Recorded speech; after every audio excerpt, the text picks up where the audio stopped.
The marble lobby stretches before me like a cathedral, all soaring columns, and light fractured through crystal chandeliers casting rainbow patterns across polished floors that cost more than most people earn in a year. I shouldn't be here, not in the main entrance of the Imperium Hotel with its air of old money and older secrets, where women wear diamonds like armor and men speak in the kind of hushed tones that move millions with a single phone call. I should have used the service entrance like always, delivered my translation work to the client's assistant, collected my payment, and disappeared back into the city's anonymity, where I belong, where I'm safe, where nobody notices me enough to hurt me. But the service entrance was mysteriously locked today, a handwritten sign taped to the steel door claiming maintenance issues, forcing me into this glittering space where I feel exposed, visible, wrong. My footsteps echo too loud against the marble, my bargain dress from last season screaming imposter among the Chanel and Valentino flowing past me like I'm invisible, or worse, like I'm something they choose not to see. Bella. The voice behind me carries threat wrapped in false charm. That particular tone Marcus perfected over 2 years of slowly tightening his grip around my life until I could barely breathe. Stop running from me, Marcus. My ex. Who shouldn't know I had a meeting here, who definitely shouldn't be here in the lobby looking like he belongs. Wearing confidence like expensive cologne and that smile that used to make me feel special before I understood. It was just another tool in his arsenal of control. My pulse hammers against my throat, each beat screaming run, run, run.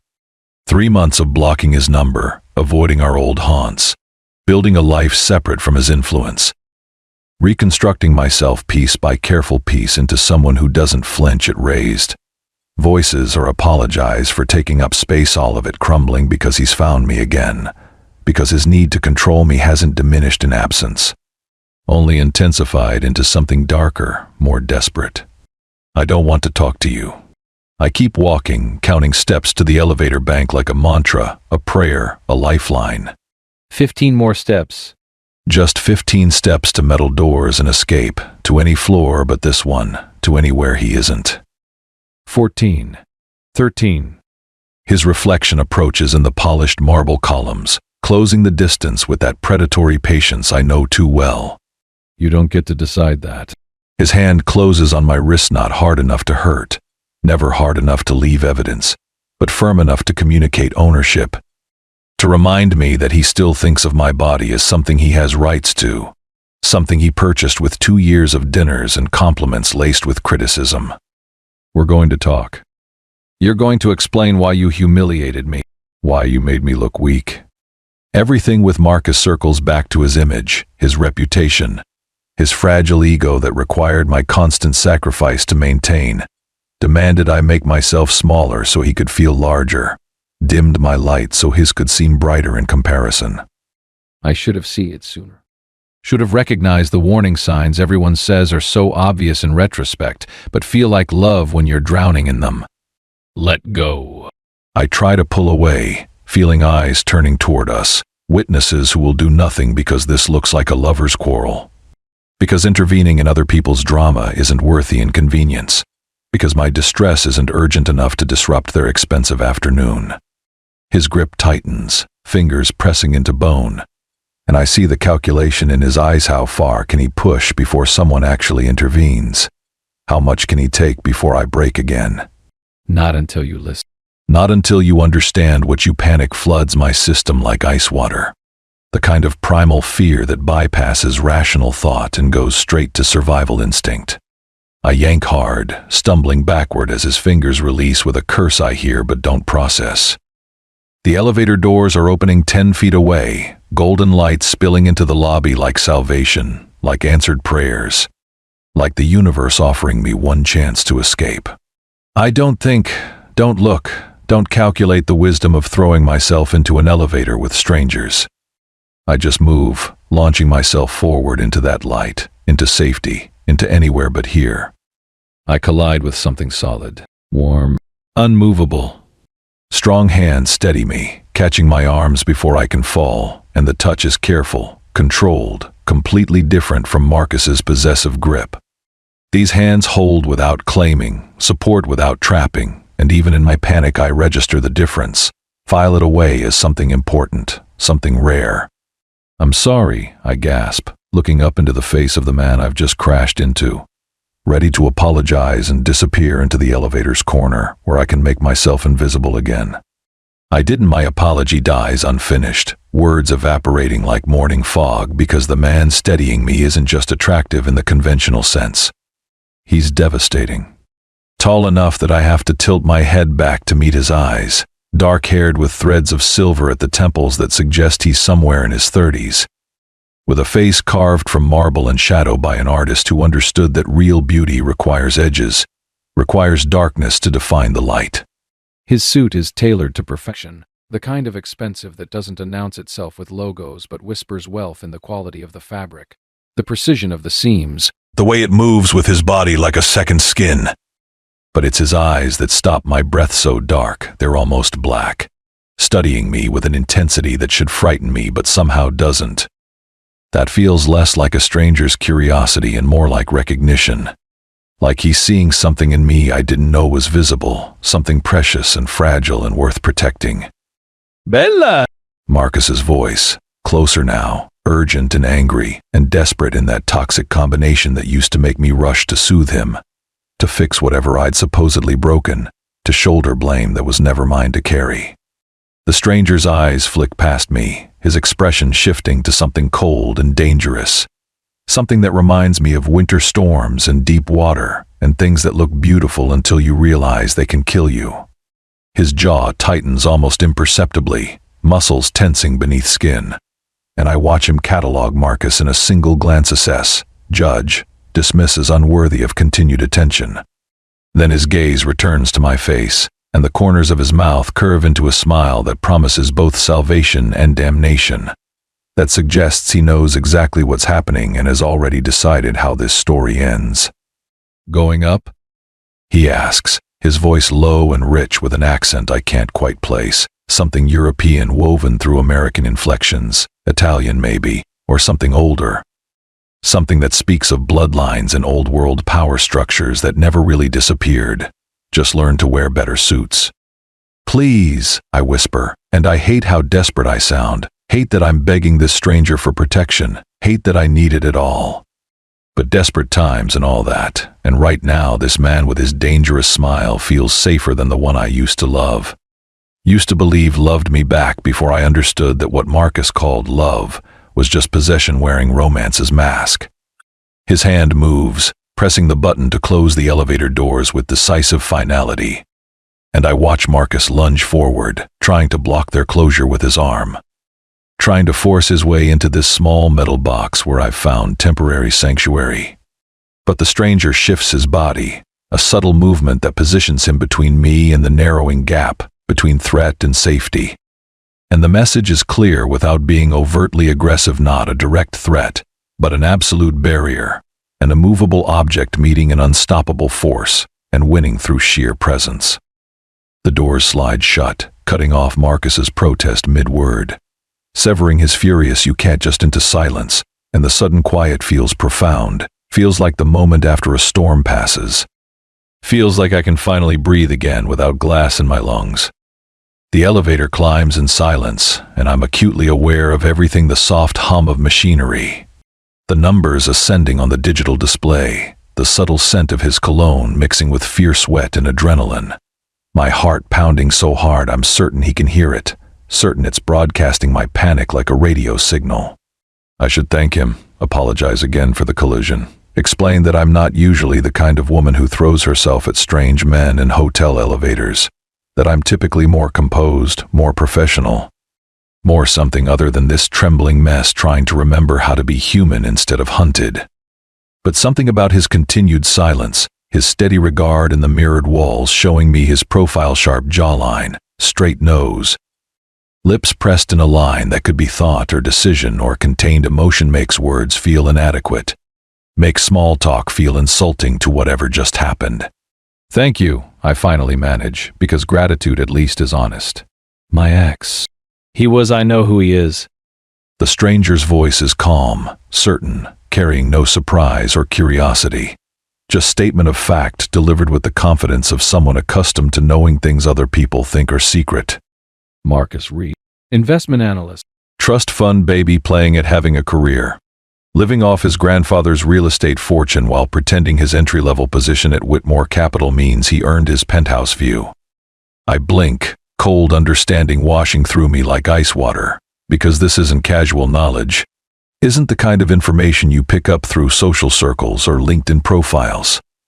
This is the kind of detailed intelligence that requires effort, requires resources, requires someone deciding you're worth investigating and deploying those resources accordingly. How do you're Isabella Costa? Not a question. A statement of fact, my full name in his mouth like he's been saying it for years, like it belongs to him somehow. You translate contracts for Vivaldi International. You have a meeting on the 43rd floor to deliver documentation for their merger with Castellano Holdings.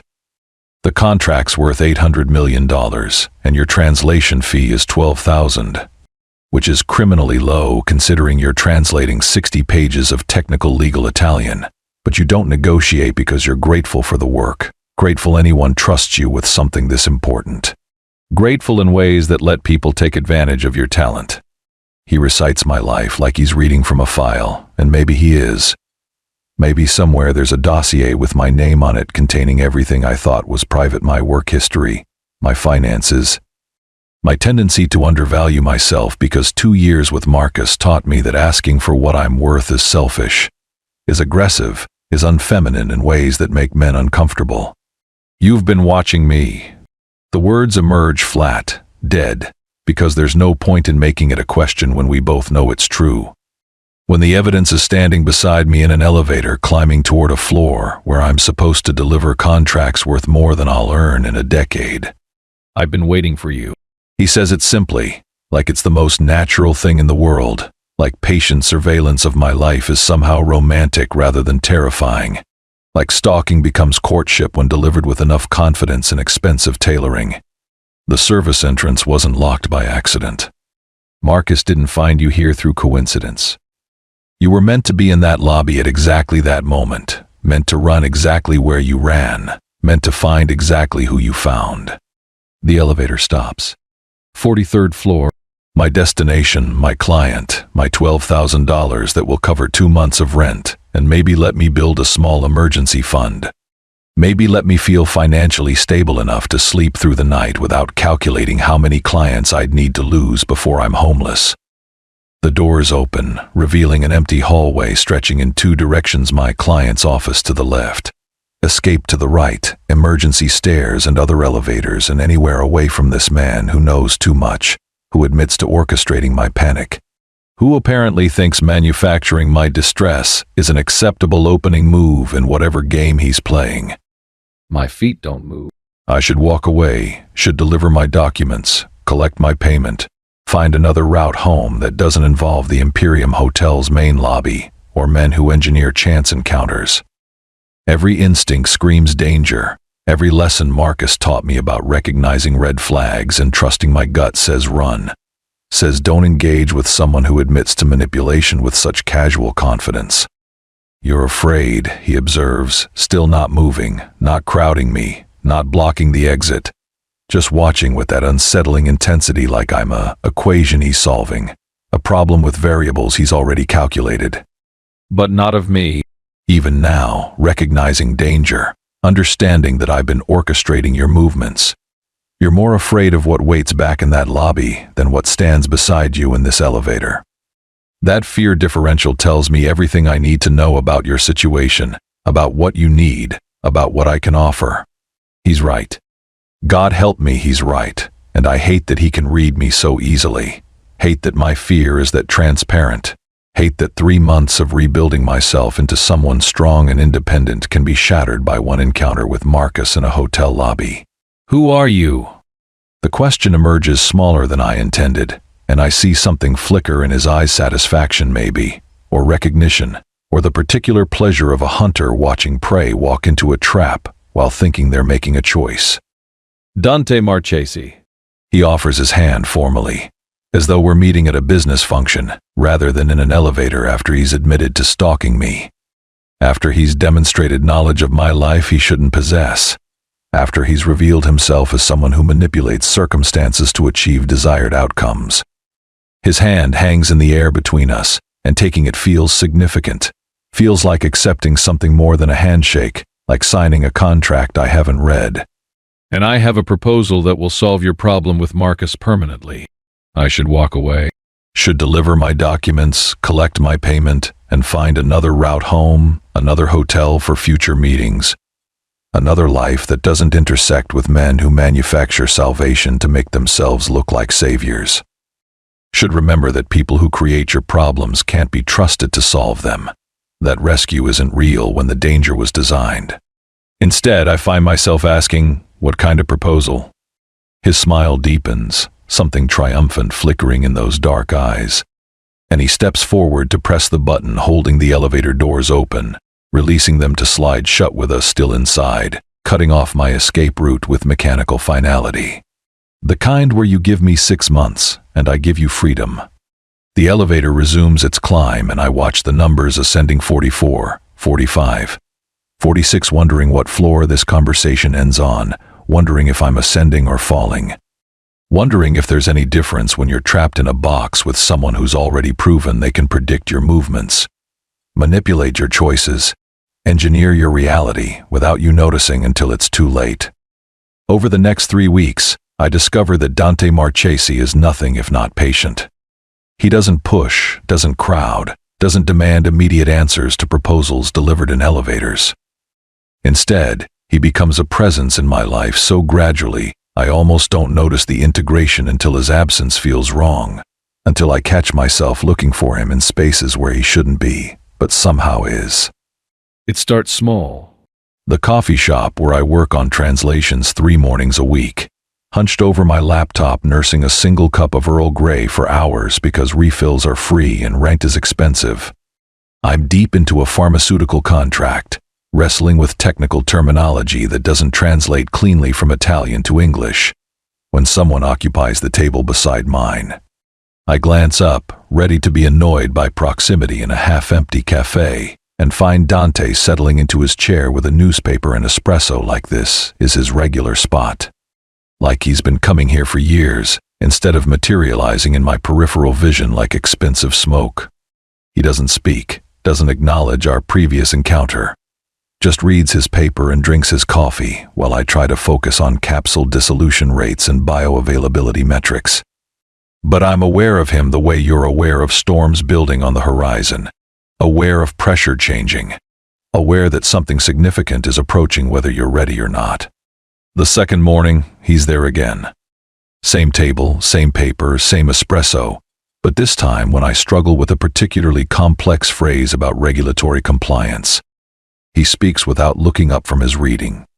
Conformita normativa vinculante, he says quietly. Binding regulatory compliance. The contracts from Bellini Pharmaceuticals. They always use vinculante instead of obligatoria because their legal team trained in Rome, and Roman lawyers prefer Latin root structures. I stare at him, fingers frozen over my keyboard, because he just solved a translation puzzle I've been wrestling with for 20 minutes. Just demonstrated knowledge of pharmaceutical contract terminology and Italian legal training conventions. Just revealed he's fluent in the language I'm translating and familiar with the company I'm working for. How do you know what I'm translating? I know everything about you, Isabella. He finally looks up, folding his newspaper with precise movements, and I'm struck again by how beautiful he is in that dangerous way. In that way that probably gets him whatever he wants because people are too busy being dazzled to ask important questions like why and how and what. Do you want from me? I know you drink Earl Grey instead of coffee because your mother used to make it for you on Sunday mornings before she got sick. I know you're translating for Bellini because Vivaldi International subcontracts their pharmaceutical work to freelancers. I know you're behind on rent because Marcus's lawyer is still fighting you for money he claims you owe from your relationship, even though you paid for most of your expenses and half of his.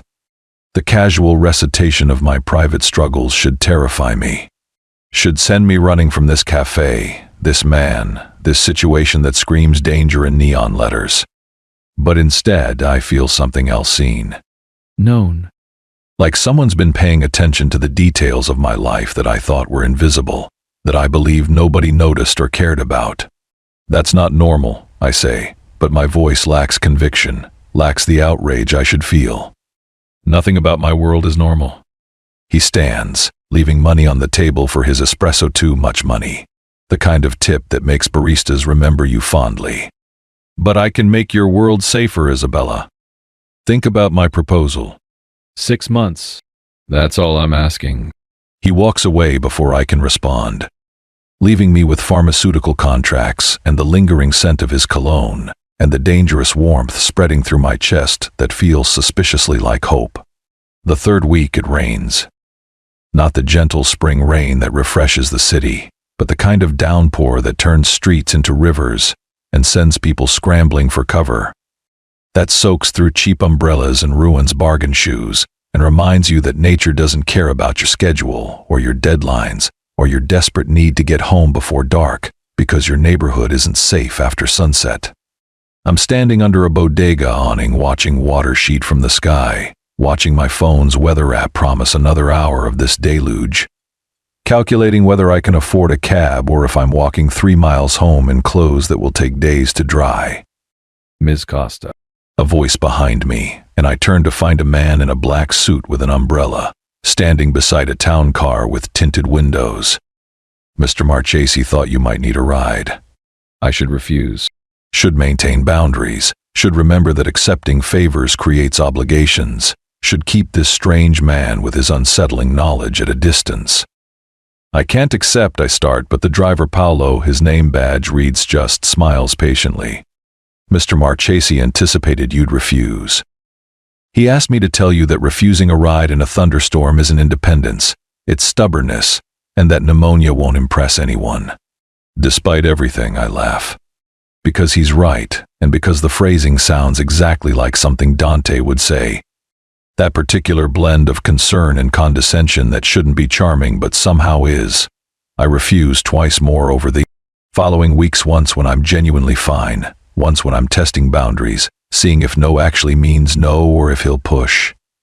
Both times, Paolo accepts my refusal with grace, doesn't argue or insist, just wishes me a good evening and drives away. The third time, when I'm tired and cold and my laptop bag feels like it's filled with concrete instead of electronics, I accept. The car is warm, leather seats and controlled climate, and the particular luxury of not having to navigate subway stairs with aching feet. Paolo drives in silence, doesn't make small talk or ask invasive questions, just delivers me safely to my apartment building in a neighborhood where town cars stand out like diamonds in dirt. As I exit, I notice flowers on the seat beside where I was sitting, peonies, soft pink and cream, their petals like silk. Mr. Marchese wanted you to have these, Paolo says. He remembers you mentioning they're your favorite, that you could never afford them. I take the flowers inside, set them in a water glass because I don't own a vase, and spend the evening watching them catch lamplight while trying to convince myself this is stalking, not courtship, trying to ignore how long it's been since anyone remembered what I loved, tried to give me something just because it would make me smile. The next morning, Marcus stops calling. Just stops, like someone flipped a switch, like 2 years of obsessive contact suddenly evaporated. I don't have to wonder why 3 days later, a letter arrives from Marchese Family Legal Services, professionally worded but carrying unmistakable threat.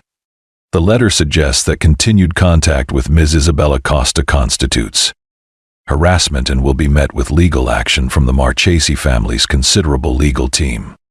That Mr. Reeves should consider this a courtesy warning before more serious measures are undertaken. That some battles aren't worth fighting, especially against families with resources and reach and very long memories. I hold the letter in my shaking hands and feel multiple things at once: relief that Marcus's calls have stopped, fury that Dante acted without my permission, gratitude that someone finally made Marcus back down, fear of what it means that someone has this much power and has chosen to deploy it on my behalf.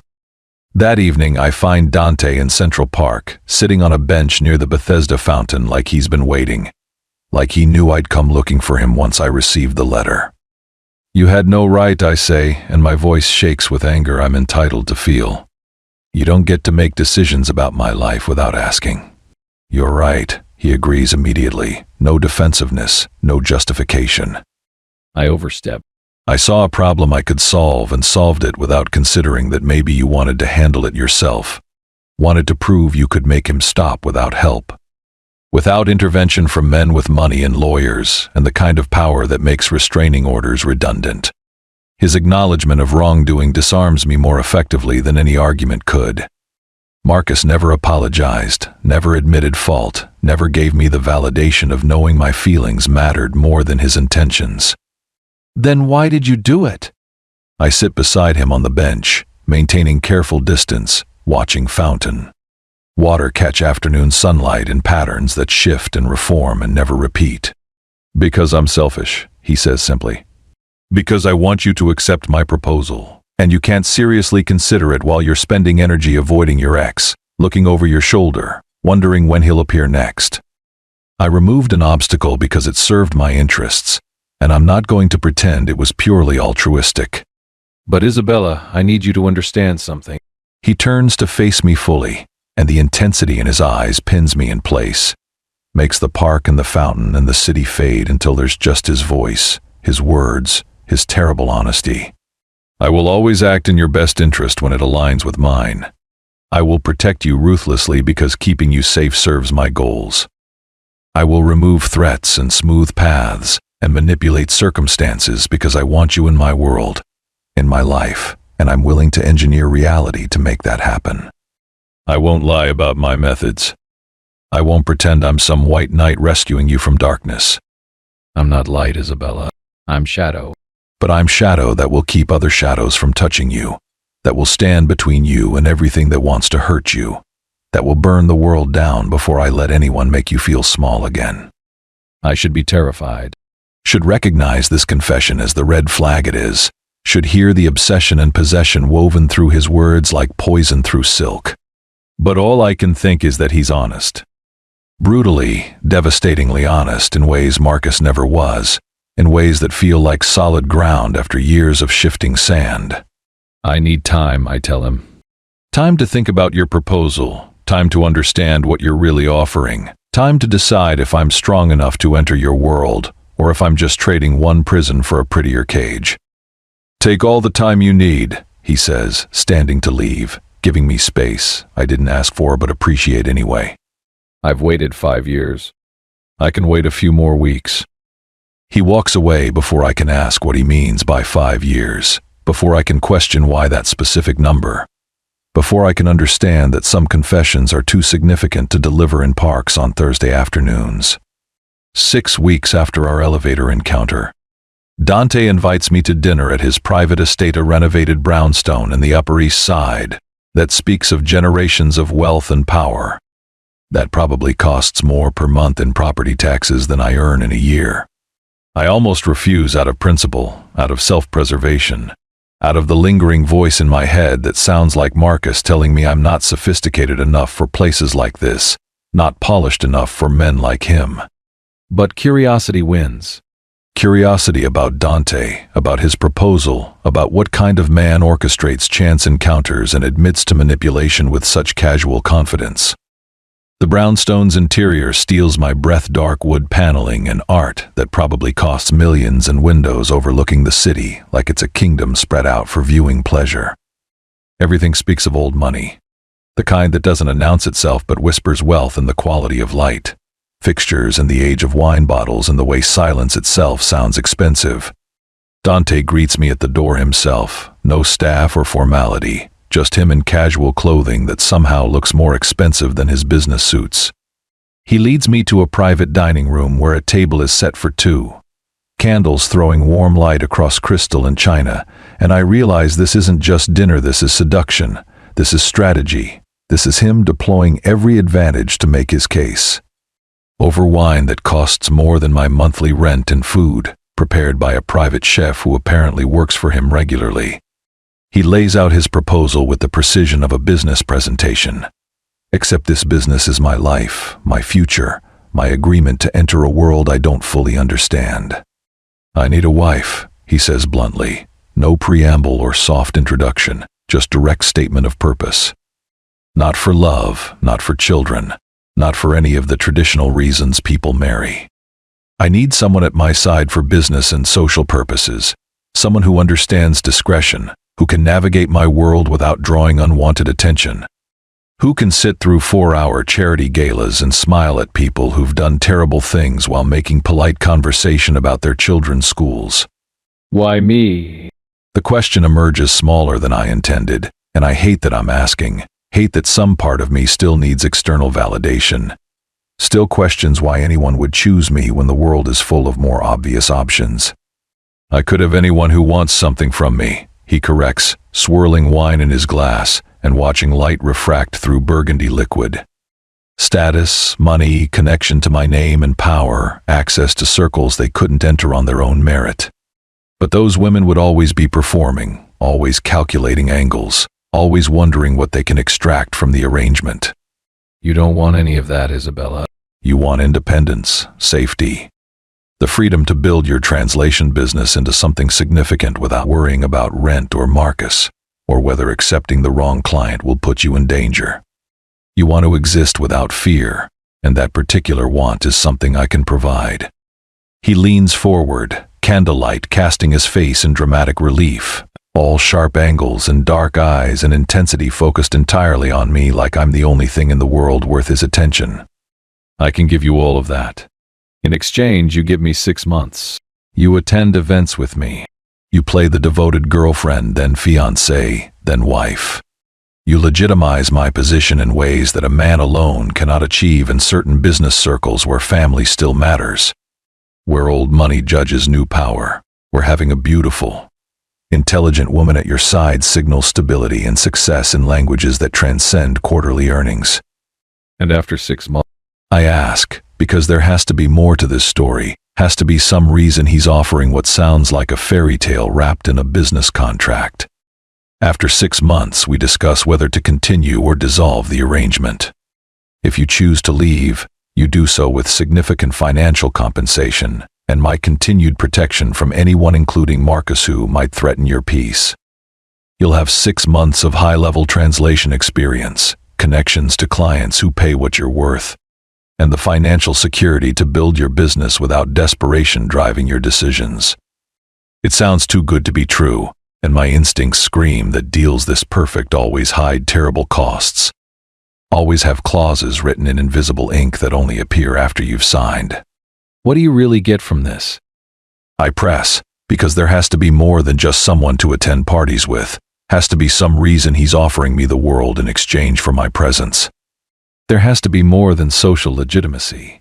His expression shifts, vulnerability flickering beneath the control. And for a moment I see past the expensive suits and calculated charm to something raw underneath, something wounded and desperate and afraid. I get to keep something precious, he says quietly. To protect something that matters. To prove that I'm not, he stops, choosing his words carefully, and I watch him wrestle with honesty, watch him decide how much truth to reveal. My mother left when I was 7. Walked away from my father's world because it suffocated her, because being married to a man like him meant existing in a cage, even if the cage was gilded. She chose freedom over me, and I understood even then that my father's love was possession disguised as protection.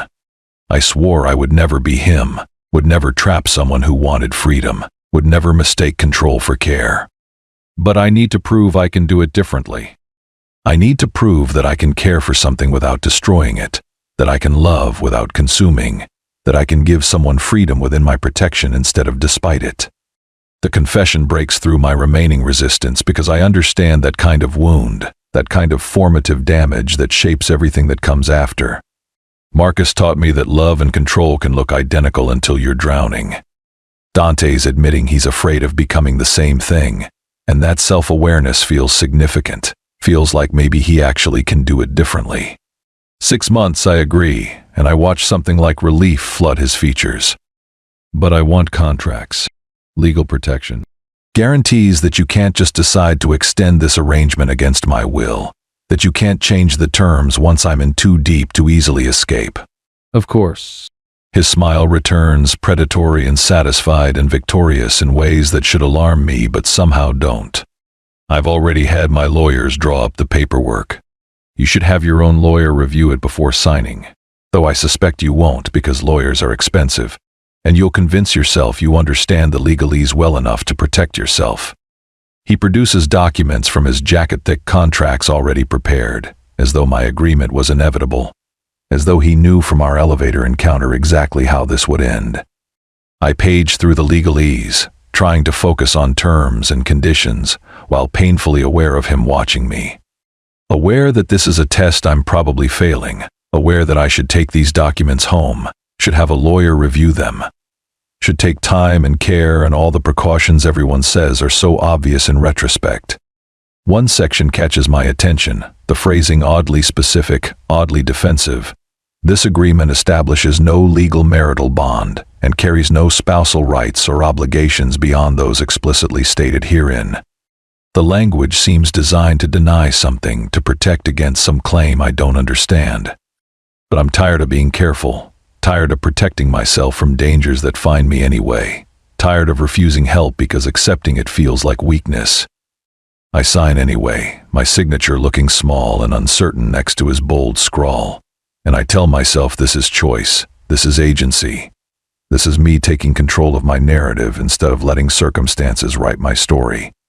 I have no idea I'm signing away my future to a man who already owns my past, who's been waiting for this moment for 5 years, who's engineered every step of this journey while making me believe I was choosing my own path.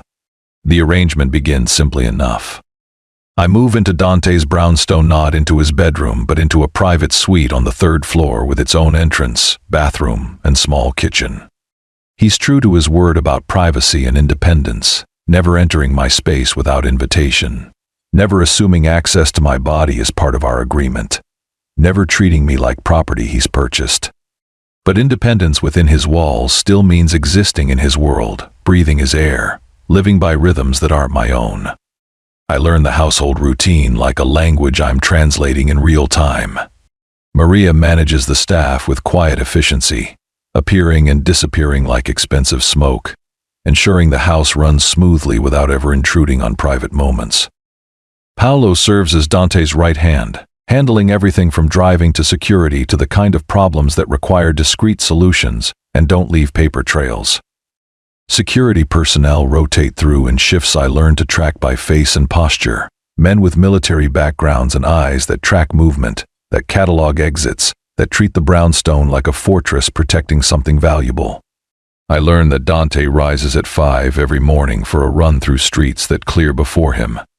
That other runners somehow find different routes without consciously choosing to avoid him. That the city itself seems to recognize his presence and adjust accordingly. He takes business calls in Italian and Greek and Russian, switching languages with the same ease most people switch TV channels.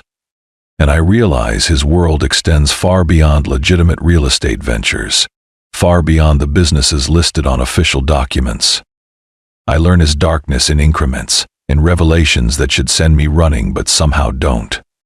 A business associate insults me at a dinner party, makes a comment about women who marry for money, about how Dante has excellent taste in acquisitions. The man vanishes from the New York social scene within days, his business collapsing under mysterious financial pressure, his reputation shredded by rumors that may or may not be true but are definitely strategic. When I ask Dante about it, he just smiles and says, "Play stupid games, win stupid prizes."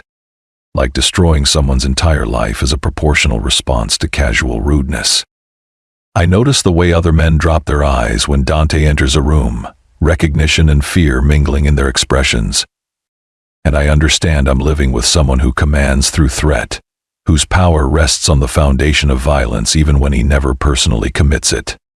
Late-night meetings in his study sometimes end with raised voices filtering through walls, followed by ominous silence that suggests agreements reached through means I don't want to examine too closely.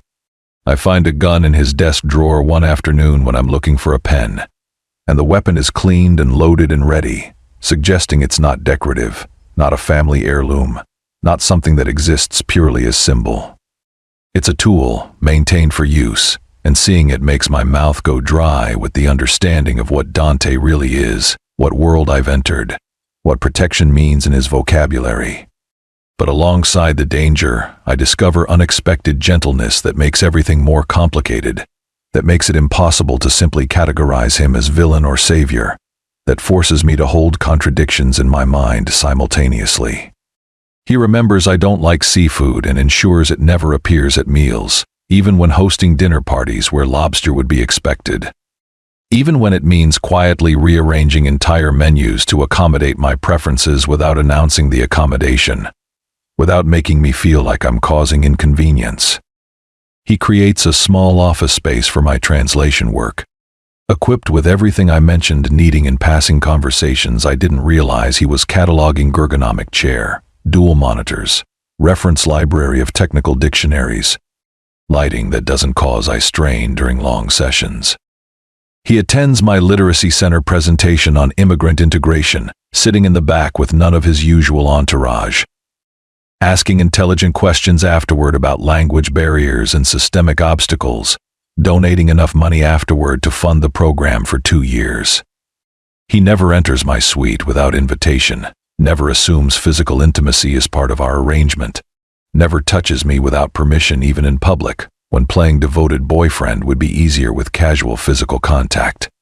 The dichotomy consumes me, this man who can destroy lives with a phone call but asks before holding my hand at public events, who commands absolute loyalty through fear but treats me with careful respect, who lives by violence but touches me like I'm something precious and fragile that might shatter under pressure.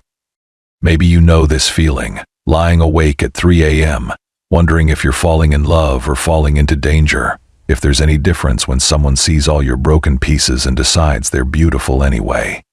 Where are you right now listening to this story? Are you alone in the dark like me, trying to decide if some cages are worth entering if they come with enough comfort, enough security, enough of someone looking at you like you're the center of their universe?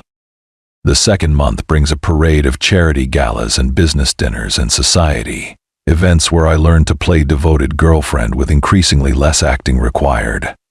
Dante's possessive hand on my waist feels simultaneously claiming and protective, and I can't always distinguish between the two, can't always tell where safety ends and ownership begins. He selects dresses for these events with disturbingly good taste, knowing somehow that I look better in jewel tones than pastels, that I prefer simple, elegant lines over complicated embellishments, that I feel most confident when I'm slightly underdressed compared to other women rather than competing in their leagues. I learn to navigate rooms full of people whose names appear in Forbes and whose smiles hide calculations about advantage and angle, who treat conversation like chess and every word like a move that matters. Other women watch me with expressions that mingle envy and pity, and I wonder what they see, what they know about Marchese men that I don't. What warnings they'd offer if we weren't all performing politeness. A wealthy older woman pulls me aside at a gala, champagne making her honest in ways sobriety wouldn't permit. "Enjoy the honeymoon phase," she says, patting my hand with fingers heavy with diamonds that probably cost more than my childhood home. Marchese men they love completely, obsessively, and they don't always recognize boundaries between protection and possession. My daughter dated Dante's cousin for 2 years. She said it felt like drowning in velvet soft and luxurious until you realize you can't breathe. She floats away before I can respond, leaving me with champagne turning sour in my stomach and new awareness prickling at the edges of my consciousness. I start noticing small freedoms eroding in ways I didn't perceive happening. My morning walks through Central Park, once sacred private time, now include a security escort I didn't request but can't refuse without causing offense. My translation clients start directing payments through Dante's accounts for tax efficiency, which sounds reasonable until I realize I no longer have direct financial independence, that my income flows through his control. My schedule fills with his obligations, and volunteer shifts at the literacy center become negotiable when they conflict with his business needs, become something I have to defend and justify instead of simply protecting. My friendships drift as his world consumes my time, as I have less energy for coffee dates with people who don't understand why I'd agree to this arrangement, who look at me with concern I find patronizing even though it's probably justified. 3 months into our arrangement, everything changes. We're at another charity gala, and I'm wearing a dress the color of dark wine that Dante selected, that fits like it was tailored to my body because it was. And I'm smiling at people whose names I've learned to remember, even though I'll never matter to them beyond being Dante's current companion.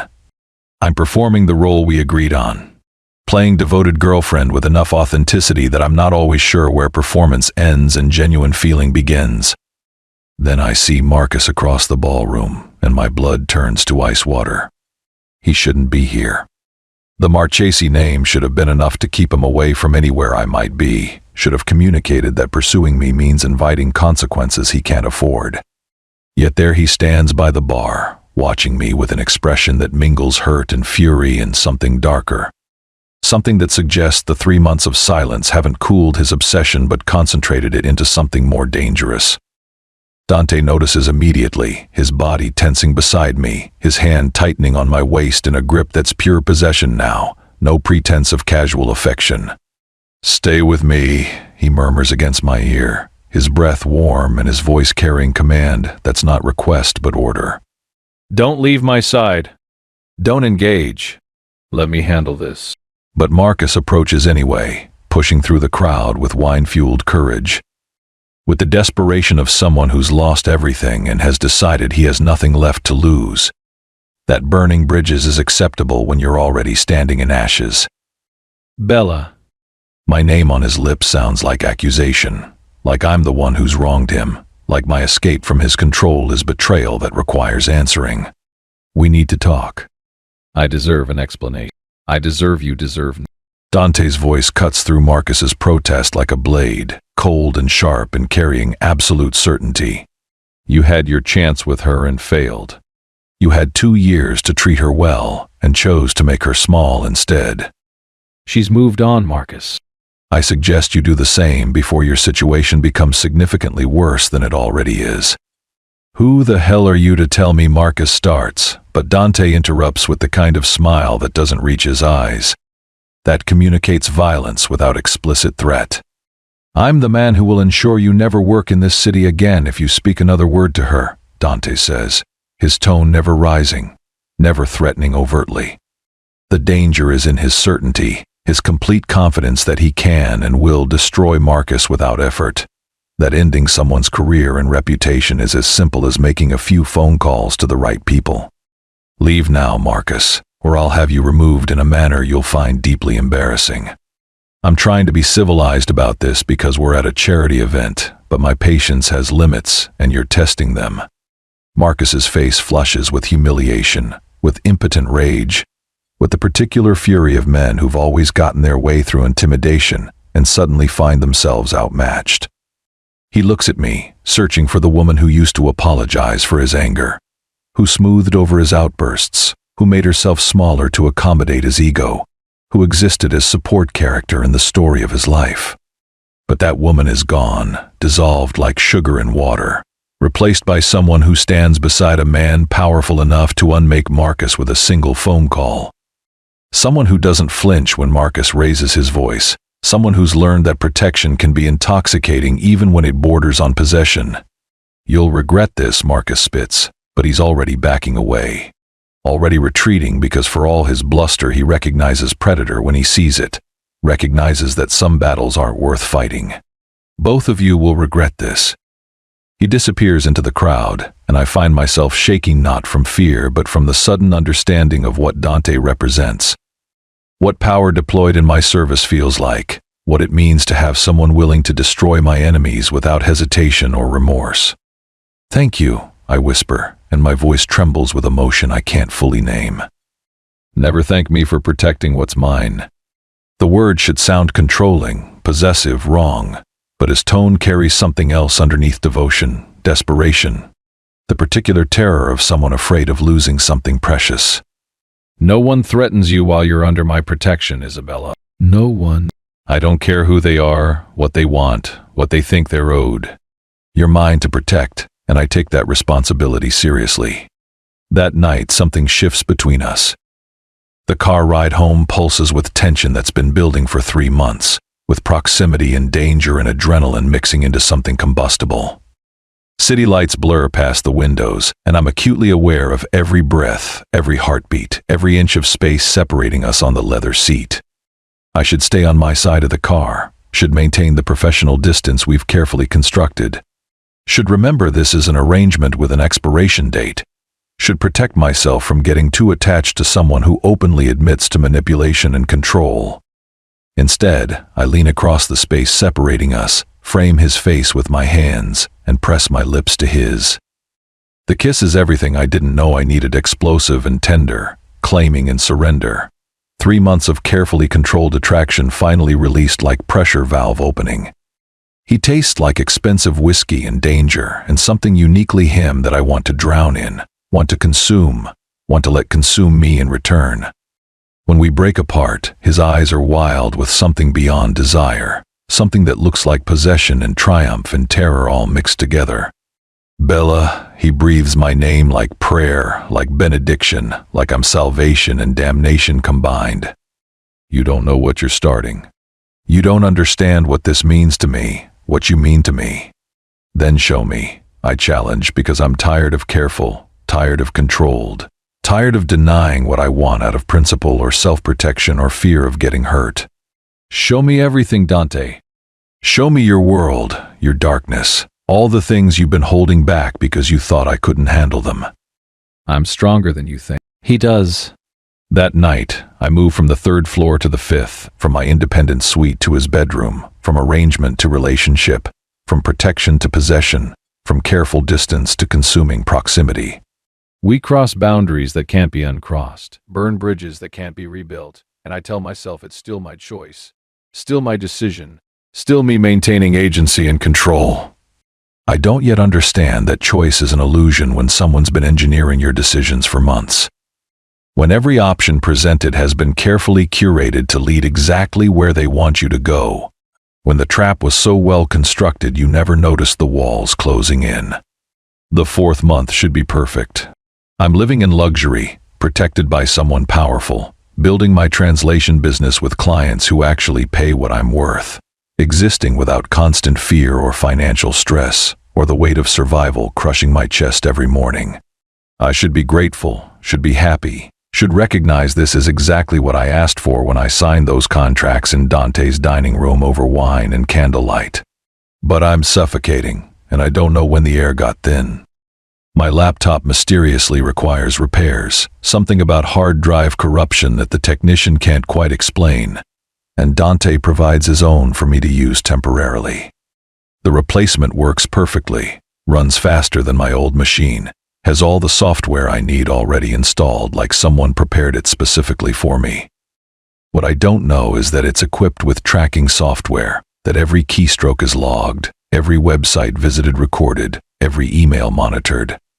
What I don't know is that temporary has become permanent because my laptop will never be successfully repaired, will remain broken in ways that can't be fixed without replacing components that cost more than buying new.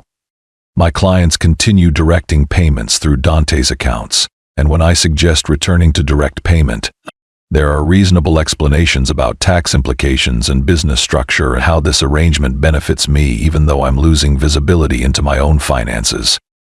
Even though I'm no longer certain exactly how much I earn versus how much I'm given as allowance. My morning walks through Central Park have permanent security escort now. And when I protest that I don't need protection for 45 minutes of exercise, Dante looks at me with genuine confusion and says, "You're important to important people now, Isabella." That makes you a target. Would you rather I protect you or wait until something happens to prove you needed protection? The logic is sound, the concern seems genuine, but I feel watched constantly. Feel like privacy is luxury I traded for security without understanding the exchange rate. My friendships have eroded to text messages and empty promises to get together soon, and I realize I've been absorbed completely into Dante's world. That my independent life has been dissolved like salt in water until I can't separate myself from the solution we've become together. When I mention feeling suffocated, Dante responds with hurt rather than understanding, with the wounded expression of someone who's trying so hard and can't comprehend why it's not enough. "I'm protecting you," he says, and his voice carries genuine confusion, genuine pain. "Providing for you, loving you, giving you everything I have." Why does that feel like a cage? What more do you want from me, Isabella? What am I doing wrong? The question is genuine, and that's what makes it terrible. He truly doesn't see the difference between care and control. Truly believes that surveillance is love, that removing my choices is protection, that consuming my independence is devotion. He's repeating patterns he learned from his father while believing he's doing something different, while convinced that better intentions make the same actions acceptable.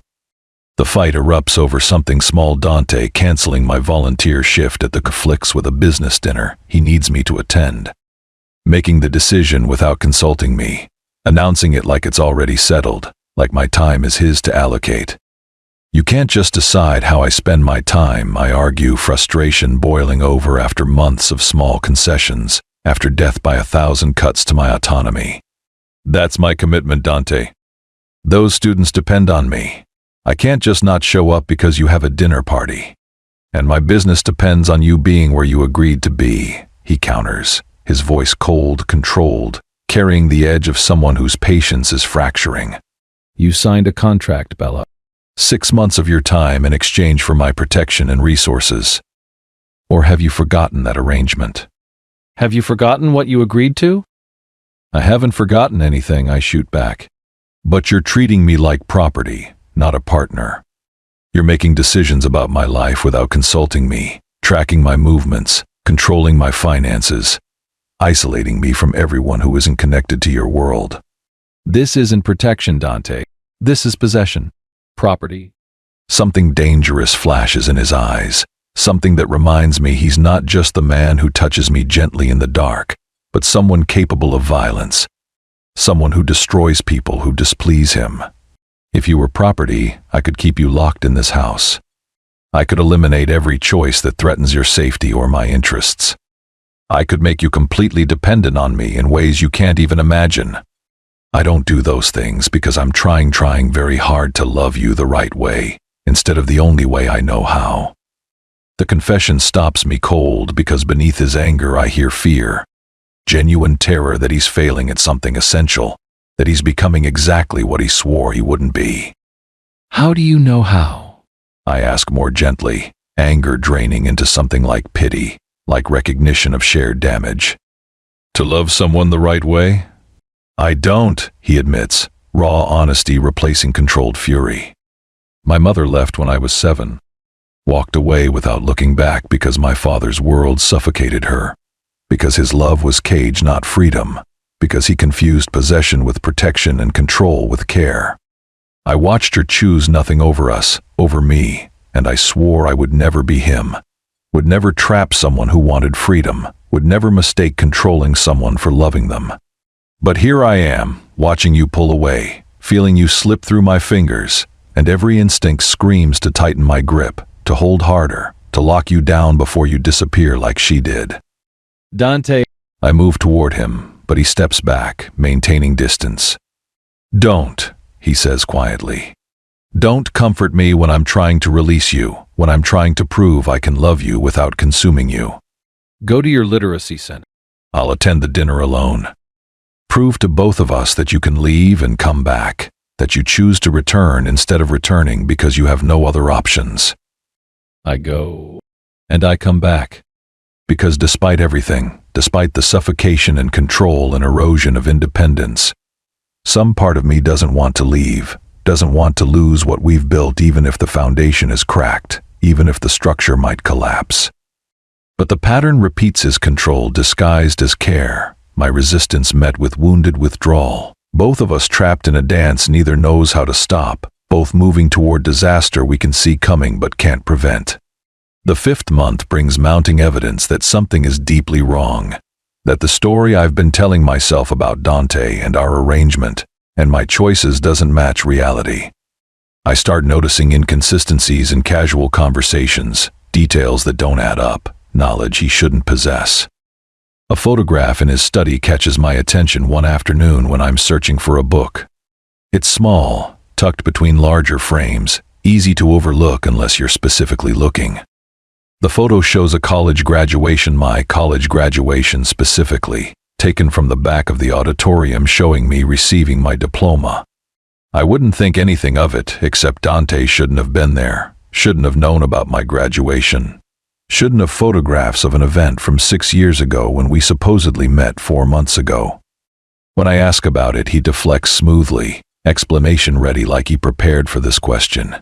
Your father and mine did business together years ago, he says, not quite meeting my eyes. Small world. I must have attended some family event and that photograph was in a batch someone gave me. I probably didn't even register who you were at the time. The explanation is plausible, almost believable, except it sits wrong, except small details don't align, except his tone carries the particular quality of rehearsed truth rather than spontaneous memory. References to my father appear more frequently in our conversations. Details about Giuseppe Costa that Dante shouldn't know about a man who died in a car accident when I was 17. He knows my father preferred anise cookies with his espresso, knows he was left-handed, knows he had a scar on his forearm from a kitchen accident. These feel like intimate details, like knowledge that comes from personal relationship rather than casual business connection. And when I press for explanation, Dante gets vague, attributes the knowledge to conversations with my father I don't remember happening, to connections he swears existed but can't quite detail. Legal documents on his desk mention Costa debt restructuring and marriage contract enforcement. And when I ask about them, his expression closes, his voice goes cold, and he suggests I stop going through his private papers. That some aspects of his business aren't my concern, even though my name is literally in the file. Strange deference from older Italian men at events catches my attention. They look at me like they recognize me, then glance quickly away when I try to meet their eyes. Like I'm someone they know but aren't supposed to acknowledge, like my existence is secret they're obligated to keep. When I mention this to Dante, he dismisses it as my imagination, as paranoia, as the stress of living in his world making me see patterns that don't exist. But I know what I see, know the recognition in their eyes is real, know something significant is being hidden from me. The pendant arrives on the 5-month anniversary of our arrangement, presented over breakfast with Dante's particular intensity that suggests this gift carries weight beyond monetary value.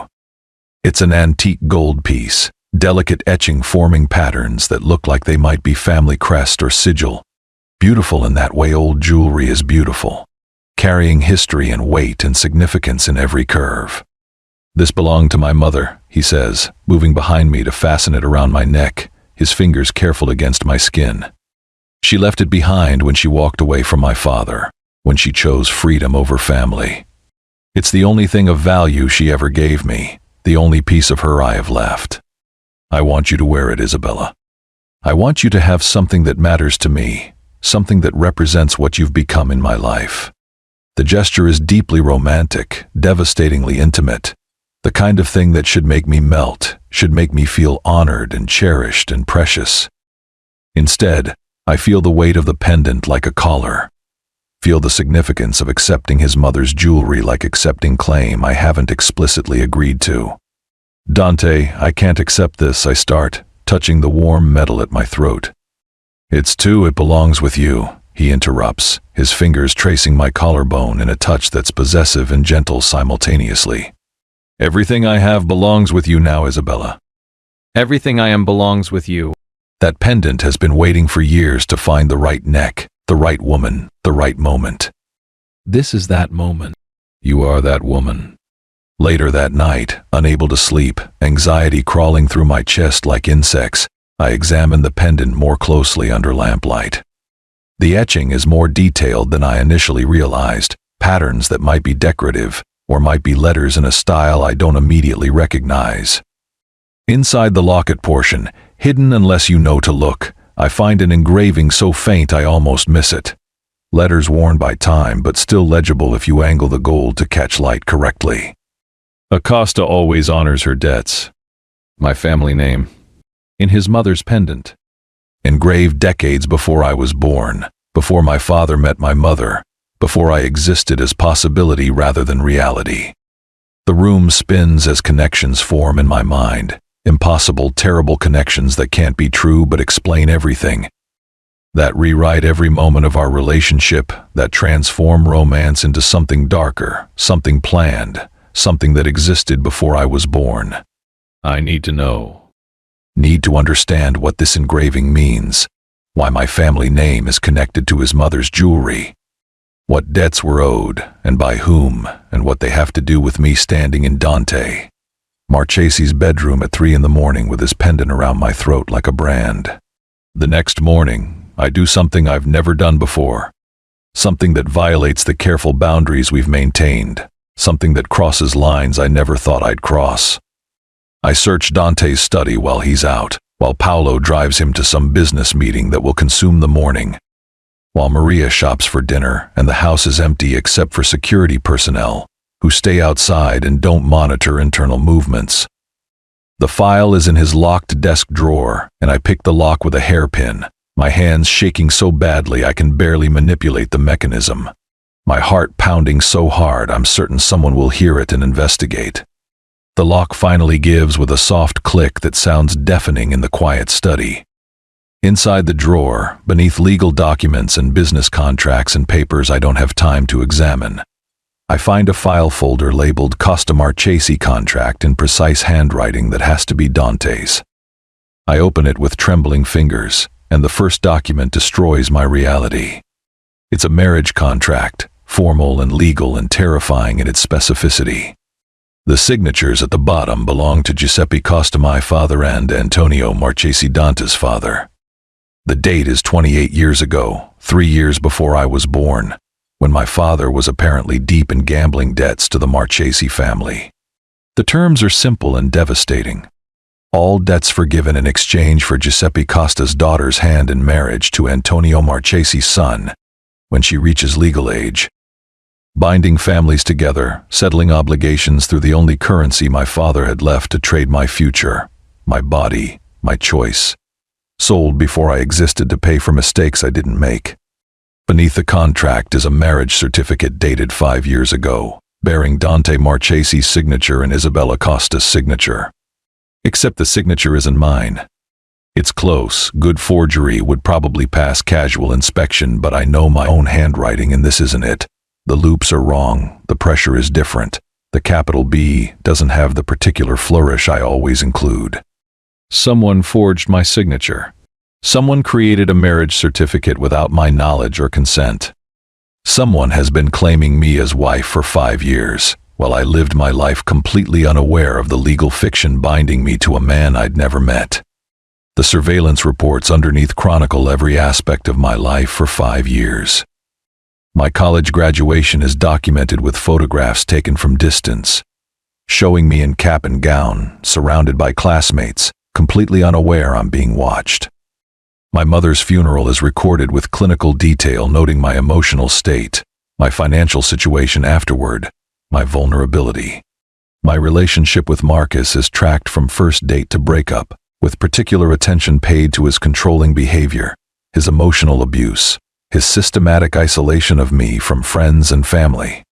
Bank records show payments to Marcus Reeves for relationship engineering and target delivery. And I realize with dawning horror that Marcus wasn't my ex-boyfriend who happened to find me at the Imperium Hotel. He was paid to date me, paid to control me, paid to drive me to that specific location at that specific time, paid to chase me into an elevator where Dante would be waiting. Every moment I thought was choice was predetermined. Every escape was herded. Every decision was influenced by information I didn't have, by circumstances engineered to produce specific outcomes. By a man who watched me from the shadows for 5 years, waiting for the perfect moment to step into my life and make me believe I was choosing him freely. The photographs underneath showed Dante at the edges of my life, standing at the back of my mother's funeral in dark suit and sunglasses. Just another mourner, except he wasn't mourning, he was watching, he was waiting. He was tracking the woman who was legally his wife according to papers she'd never seen. Standing in the crowd at my college graduation, witnessing a milestone in a life he'd been monitoring. Sitting in his car across from my apartment building, watching my windows, learning my patterns, preparing for the day when he'd finally approach. Working at the coffee shop where I did translations, occupying the table beside mine weeks before our official meeting, sitting close enough to learn my preferences, close enough to hear my phone conversations, close enough to build a profile of Isabella Costa that he'd use to engineer our perfect first encounter. Every moment he claimed to be learning about me, he already knew. Every revelation I thought I was sharing, he'd already discovered through surveillance. Every vulnerability I exposed thinking he was earning my trust, he'd documented years before we spoke. And the man I'd fallen in love with, the man currently upstairs sleeping in a bed I've shared for 2 months, the man whose pendant I'm wearing like a collar, has been my legal husband for 5 years without my knowledge or consent. He married me without meeting me, claimed me without asking, and then spent half a decade constructing an elaborate fantasy where I would choose him, where I would enter his cage willingly, where I would believe our relationship was organic instead of recognizing it as the culmination of a plan that began before I was born. Bella Dante's voice from the doorway stops my heart. He shouldn't be here, shouldn't be back from his meeting, shouldn't be finding me surrounded by evidence of his betrayal. But here he stands, frozen in the doorway, seeing the open file, seeing me holding our fake marriage certificate, understanding immediately what I've discovered. His face goes pale, expression shifting through calculation and resignation and fear, before settling on something like acceptance. "Let me explain," he says quietly. "Explain?" My voice breaks on the word, 5 months of constructed reality crashing down around me. And I'm crying without realizing when tears started, crying for the woman I thought I was choosing to become, crying for the agency I thought I had, crying for every choice that wasn't a choice at all. Explain how you've been my husband for 5 years without telling me? How you've been watching me, controlling me, manipulating every aspect of my life since before we even met. How you paid my ex-boyfriend to drive me into your elevator. How you engineered every single moment of our relationship while making me think I was choosing you freely. Explain that, Dante. Explain how any of this is anything other than the most elaborate manipulation I've ever experienced. It wasn't supposed to happen like this, he starts, but the words are wrong, the opening is wrong, everything about his response is wrong because he's not denying anything, he's just upset about being discovered. How was it supposed to happen? I'm shouting now, 5 months of constructed calm shattering into pieces I'll never be able to reassemble. You were supposed to what? Trick me into falling in love with my own husband? Make me think I had choice when you owned me all along? When did you plan to tell me, Dante? After the 6 months ended, on our wedding night. Never? When were you planning to mention that everything about our relationship was a lie? I never owned you. He moves toward me, hands raised placatingly like I'm dangerous animal he needs to calm, like I'm the threat in this scenario instead of him. The contract my father signed was illegal, unconscionable. I could never enforce it, could never make you marry me against your will. The certificate isn't filed, isn't legal, isn't real. I kept the documents because they were part of my father's legacy, part of family history, but I never intended to use them. Never intended to claim you like property. Then why not tell me? The question explodes from somewhere deep, from the place where all my fears live, from the part of me that's been waiting for this betrayal since the first moment Marcus showed me that love can be weapon. Why the game? Why the survey? Why the elaborate courtship? Why not just say, "Hi, I'm Dante Marchesi. Your father signed a contract selling you to my family before you were born. And I've been watching you for 5 years, waiting for the perfect moment to introduce myself." Why pretend any of this was organic? Why make me believe I was choosing? Because you would have run. The confession explodes from him, raw and desperate and terrifyingly honest. You would have looked at me exactly like you're looking at me now, like I'm a monster, like I'm everything you've been trying to escape, and you would have run. I needed time, Isabella. Time for you to know me. Time for you to see that I could protect you instead of cage you. Time for you to understand that I wasn't trying to trap you, that I was trying to. You've been trapping me from the beginning. I interrupt because I can't listen to more justifications, can't hear him try to make this acceptable. Every moment, every choice, every kiss it was all constructed to make me trust you enough to stay. To make me dependent enough that leaving would be harder than staying. To make me fall in love with you so thoroughly that by the time I discovered the truth, I'd be too invested to walk away. That's what this was, right? That's what the 6-month arrangement was supposed to do, give you enough time to make me love you, to make me need you, to bind me to you emotionally so tightly that the legal contract becomes redundant. Yes. He doesn't flinch from the accusation, doesn't try to soften it, just stands there in his expensive suit looking like his world is ending, looking like I'm destroying him by discovering what he is. Yes, I manipulated circumstance. Yes, I engineered our meeting. Yes, I removed obstacles and smoothed paths and watched you from the shadows. Yes, I paid Marcus to drive you exactly where I needed you to be at exactly the right moment. Yes, I've been constructing this elaborate seduction for months while pretending it was spontaneous. But everything I did because I love you. Because I've loved you since I found that damned contract 5 years ago and realized I had a wife I'd never met. A wife my father had chained to our family to pay for her father's mistakes. A wife who deserved better than being sold like property to settle gambling debts. You don't love me, I say, and my voice is cold now, shock hardening into fury, devastation crystallizing into something sharp and cutting. You love owning me. You love the idea that I'm legally yours according to some archaic contract, that you have claimed to me that supersedes my will, that your father bought me before I existed and you've just been waiting to collect. That's not love, Dante. That's obsession. That's possession. That's you treating me like inheritance instead of person, like property instead of partner, like something owed to you instead of something that might choose you freely. Can it be both? His control fractures completely, voice breaking, and I watch him struggle with emotions he's been containing for months, maybe years, maybe his entire adult life. Can't I be obsessed with you and love you? Can't I want to own every part of you and still respect your autonomy? Can't I need you with desperate terror and still try so fucking hard to give you freedom? I've spent 5 years watching you struggle and survive and build yourself into someone extraordinary, watching you date men who didn't deserve you, watching you accept less than your worth, watching you exist in the world completely unaware that someone loved you so thoroughly they were willing to wait years for the right moment to enter your life. Every day I watched, I wanted to intervene, wanted to fix your problems, wanted to just take you and keep you safe. But I didn't, Isabella. I waited. I let you live your life. I only stepped in when Marcus became dangerous, when your situation became untenable, when you were running scared through a hotel lobby. And yes, I engineered that moment, but I didn't create the danger. Marcus did that himself. I just capitalized on circumstances that already existed. The explanation is rational, almost convincing, would probably work if I hadn't just seen 5 years of surveillance reports.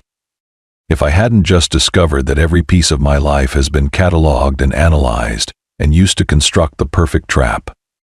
I pull the pendant from my neck, the chain breaking under my furious grip, and throw it at him.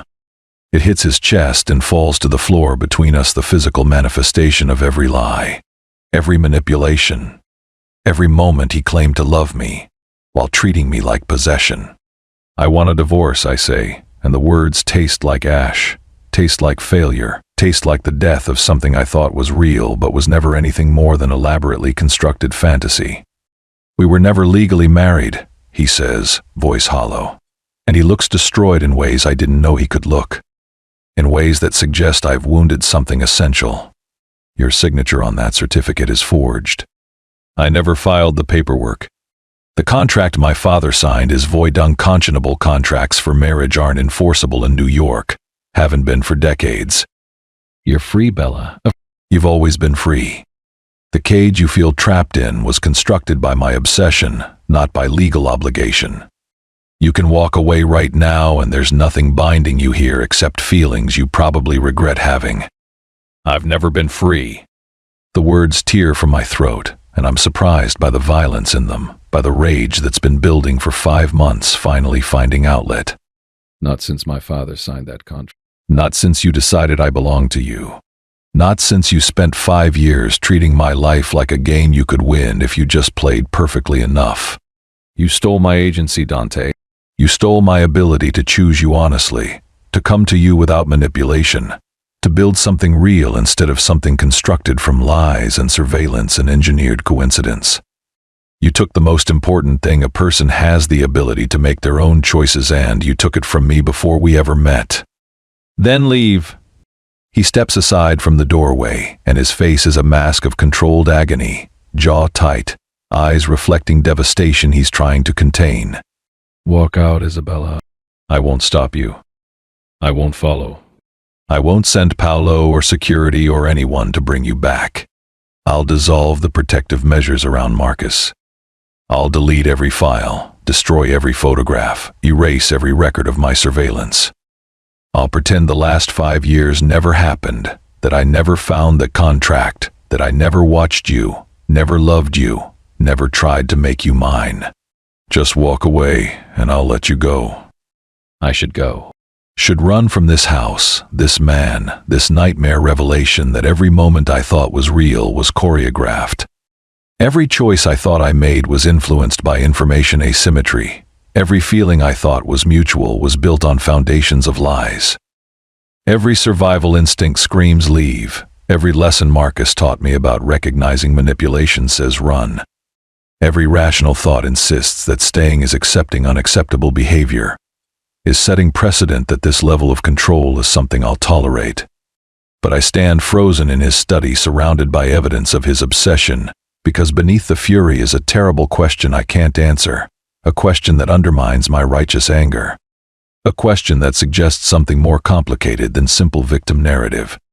If everything was manipulation, if every moment was constructed, if our entire relationship was built on lies and surveillance and engineered circumstances, then why does my heart still break at the thought of leaving him? Why does some traitorous part of me want to understand instead of condemn? Want to forgive instead of flee? Want to find some way through this devastation instead of ending it? Why does the idea of never seeing him again feel like death, even though staying feels like suicide? I don't leave. I can't leave. Because I have nowhere to go, no money that isn't connected to Dante, no life that exists outside the cage he built. And maybe that was the point all along, to make me so dependent, that even when I discover the truth, even when I understand the full scope of his manipulation, even when I see him clearly for what he is, I'm trapped by practical realities as much as by the twisted feelings he engineered. For 3 days we exist in the same house as strangers. I move back to the 3rd floor suite, lock my door, refuse to see him. The arrangement has ended, the 6 months concluded early through betrayal instead of expiration. And now we're just 2 people sharing space while I figure out how to extract myself from a life he's woven so thoroughly around me that I can't see where I end and his influence begins. I hear him moving through rooms below me, pacing late at night when neither of us can sleep. Food appears outside my door 3 times a day, always my favorites, always untouched. Always a silent offering I refuse out of principle, even though I'm starving, even though hunger feels like the only thing I can control. Notes slide under the gap between door and floor, and I tear them without reading because I can't trust his words anymore. Can't trust anything that comes from someone who's proven they'll say whatever achieves desired outcome. On the 4th day, Paolo knocks on my door with unusual urgency. "Miss Costa," he says through the wood, respectful of my locked door, careful not to push. You have a visitor. He's quite insistent, and given the circumstances, I thought you should know. I open the door, hope and dread warring, expecting Dante coming to plead his case, or deliver ultimatum, or do something to break the stalemate. But it's not Dante standing in the brownstones for. It's Marcus. He looks disheveled, desperate, like he's been drinking or not sleeping or both. Like the 3 months of enforced silence broke something in him that was already cracked. "Bella, thank God," he rushes toward me, and I instinctively step back, maintaining distance from someone I once loved, someone I once let touch me. Someone who now feels dangerous in ways I didn't recognize when I was younger and stupider, and convinced that jealousy was passion and control was care. I heard about what Marchesi did. The manipulation, the contract, the surveillance. Everyone's talking about it. Word travels fast in certain circles, and apparently Dante's enemies are very interested in his personal failures. You need to get out of here. You need to come with me. I can help you escape. You were paid. The words emerge flat, dead, because I'm too tired for anger, too exhausted for betrayal, too numb to feel anything beyond dull acceptance of continued manipulation. Paid to drive me to that hotel. Paid to chase me into that elevator. How much did he give you, Marcus? What was I worth in your transaction? His face flushes, shame and defiance mingling in expression I recognize from our relationship. From every time I caught him in a lie, and he'd either admit partial truth or double down depending on which strategy seemed more likely to work. It wasn't like that he starts, but I interrupt because I'm done with partial truths and strategic revelations. How much? 50,000. The admission comes reluctantly, and I watch him calculate whether honesty or continued deception serves him better. Watch him choose truth because the lie is already exposed. But I was going to get you back anyway, Bella. I was already planning to find you, already working on strategies to reconnect. He just expedited things. Made it easier. Provided resources and timing and opportunity. And now look at your situation. You're trapped here, legally tied to a criminal, and you need help. My help? Let me be the hero this time instead of the villain. Let me save you from the man who's actually dangerous instead of being cast as the bad guy for loving you too much. The reframing is almost impressive in its audacity, in his ability to rewrite history where his abuse becomes overly enthusiastic affection, where his control becomes love, where accepting money to manipulate his ex-girlfriend becomes helping her escape worse danger. Almost impressive, except I've learned to recognize manipulation now. Learn to see the strings being pulled. Learn that men who claim to save you are usually just trying to acquire you through different means. Get out. Dante's voice from the stairway is death itself, is winter compressed into 2 words, is the promise of violence barely contained by civilization's thin veneer. Get out of my house before I have you removed in pieces. I'm not afraid of you anymore, Marcus says, squaring his shoulders in display of false bravery. And I see him trying to reclaim masculine dominance through confrontation, trying to prove he's not weak, not defeated, not emasculated by being paid off. Everyone knows what you did. The manipulation, the forged documents, the surveillance. You're finished, Marchie. Your reputation is destroyed. And Bella's coming with me because she deserves better than living with someone who treats her like property. Bella goes where she chooses. Dante descends the stairs slowly, predatory and controlled, every movement calculated threat, every step communicating violence held in check only by choice, not by inability. She stays or leaves by her own decision, makes her own choices, lives her own life. Unlike you, I don't force my will on her. Unlike you, I don't manipulate her into compliance. Unlike you, I don't treat her autonomy as obstacle to overcome. You've forced everything. Marcus laughs, bitter and sharp, emboldened by Dante's admission of guilt. Emboldened by knowing Dante's secrets are exposed, emboldened by desperation that makes men stupid. You paid me to push her into your trap. You manipulated her entire life. You spent 5 years stalking her. You forged marriage documents. You're a criminal and an obsessive and someone who should be in prison, not living in luxury pretending you're better than everyone else. Yes. Dante's agreement stops Marcus mid-sentence, stops me mid-breath, because he's admitting everything without defense or justification, just standing there acknowledging his crimes like confessing in church. Yes, I did all of those things. I manipulated circumstances, paid you to engineer specific outcomes, surveilled Isabella for years, created documents that had no legal standing, obsessed over someone who didn't know I existed. And I'll live with that guilt until I die. Will carry the weight of what I did every day for the rest of my life. Will never fully forgive myself for taking her choices before giving her the information needed to make those choices honestly. But here's what I didn't do, Marcus. Here's where you and I differ in fundamental ways that matter. He continues descending until he's on the ground floor, until he's close enough to Marcus that the height difference becomes obvious. that the threat becomes physical instead of just verbal. I didn't spend 2 years making her feel small. I didn't criticize her dreams or isolate her from friends, or gaslight her into questioning her reality while pretending it was love. I didn't make her responsible for my emotional regulation, didn't make her apologize for my anger, didn't make her sacrifice her identity to maintain my fragile ego. You did that, Marcus. You broke her long before I tried to fix her. And now you want to rescue her from me so you can break her again, so you can resume the control you lost when she finally escaped, so you can prove to yourself that you're not the villain in this story, even though we both know you are. The difference between us isn't that I'm good and you're bad. We're both bad, both manipulative, both treat her like something to possess rather than someone to partner with. The difference is I'm honest about my darkness while you pretend yours is love. Fix her? My voice cuts through their confrontation, and both men turn to look at me like they forgot I was standing here. Like their masculine dominance contest made them forget I'm not prized to be won but person, with agency and voice and opinions about being discussed like object instead of subject. I was never broken. I was trapped. By him, by you, by my father's debts and my mother's death, and every man who ever thought I was something to be owned instead of someone to be known. I don't need fixing. I don't need saving. I need everyone to stop making decisions about my life without consulting me. Stop treating me like I'm too stupid or weak or damaged to know my own mind. Stop assuming I need protection instead of asking what I actually need. I grab my coat from the hook by the door, muscle memory from months of living here.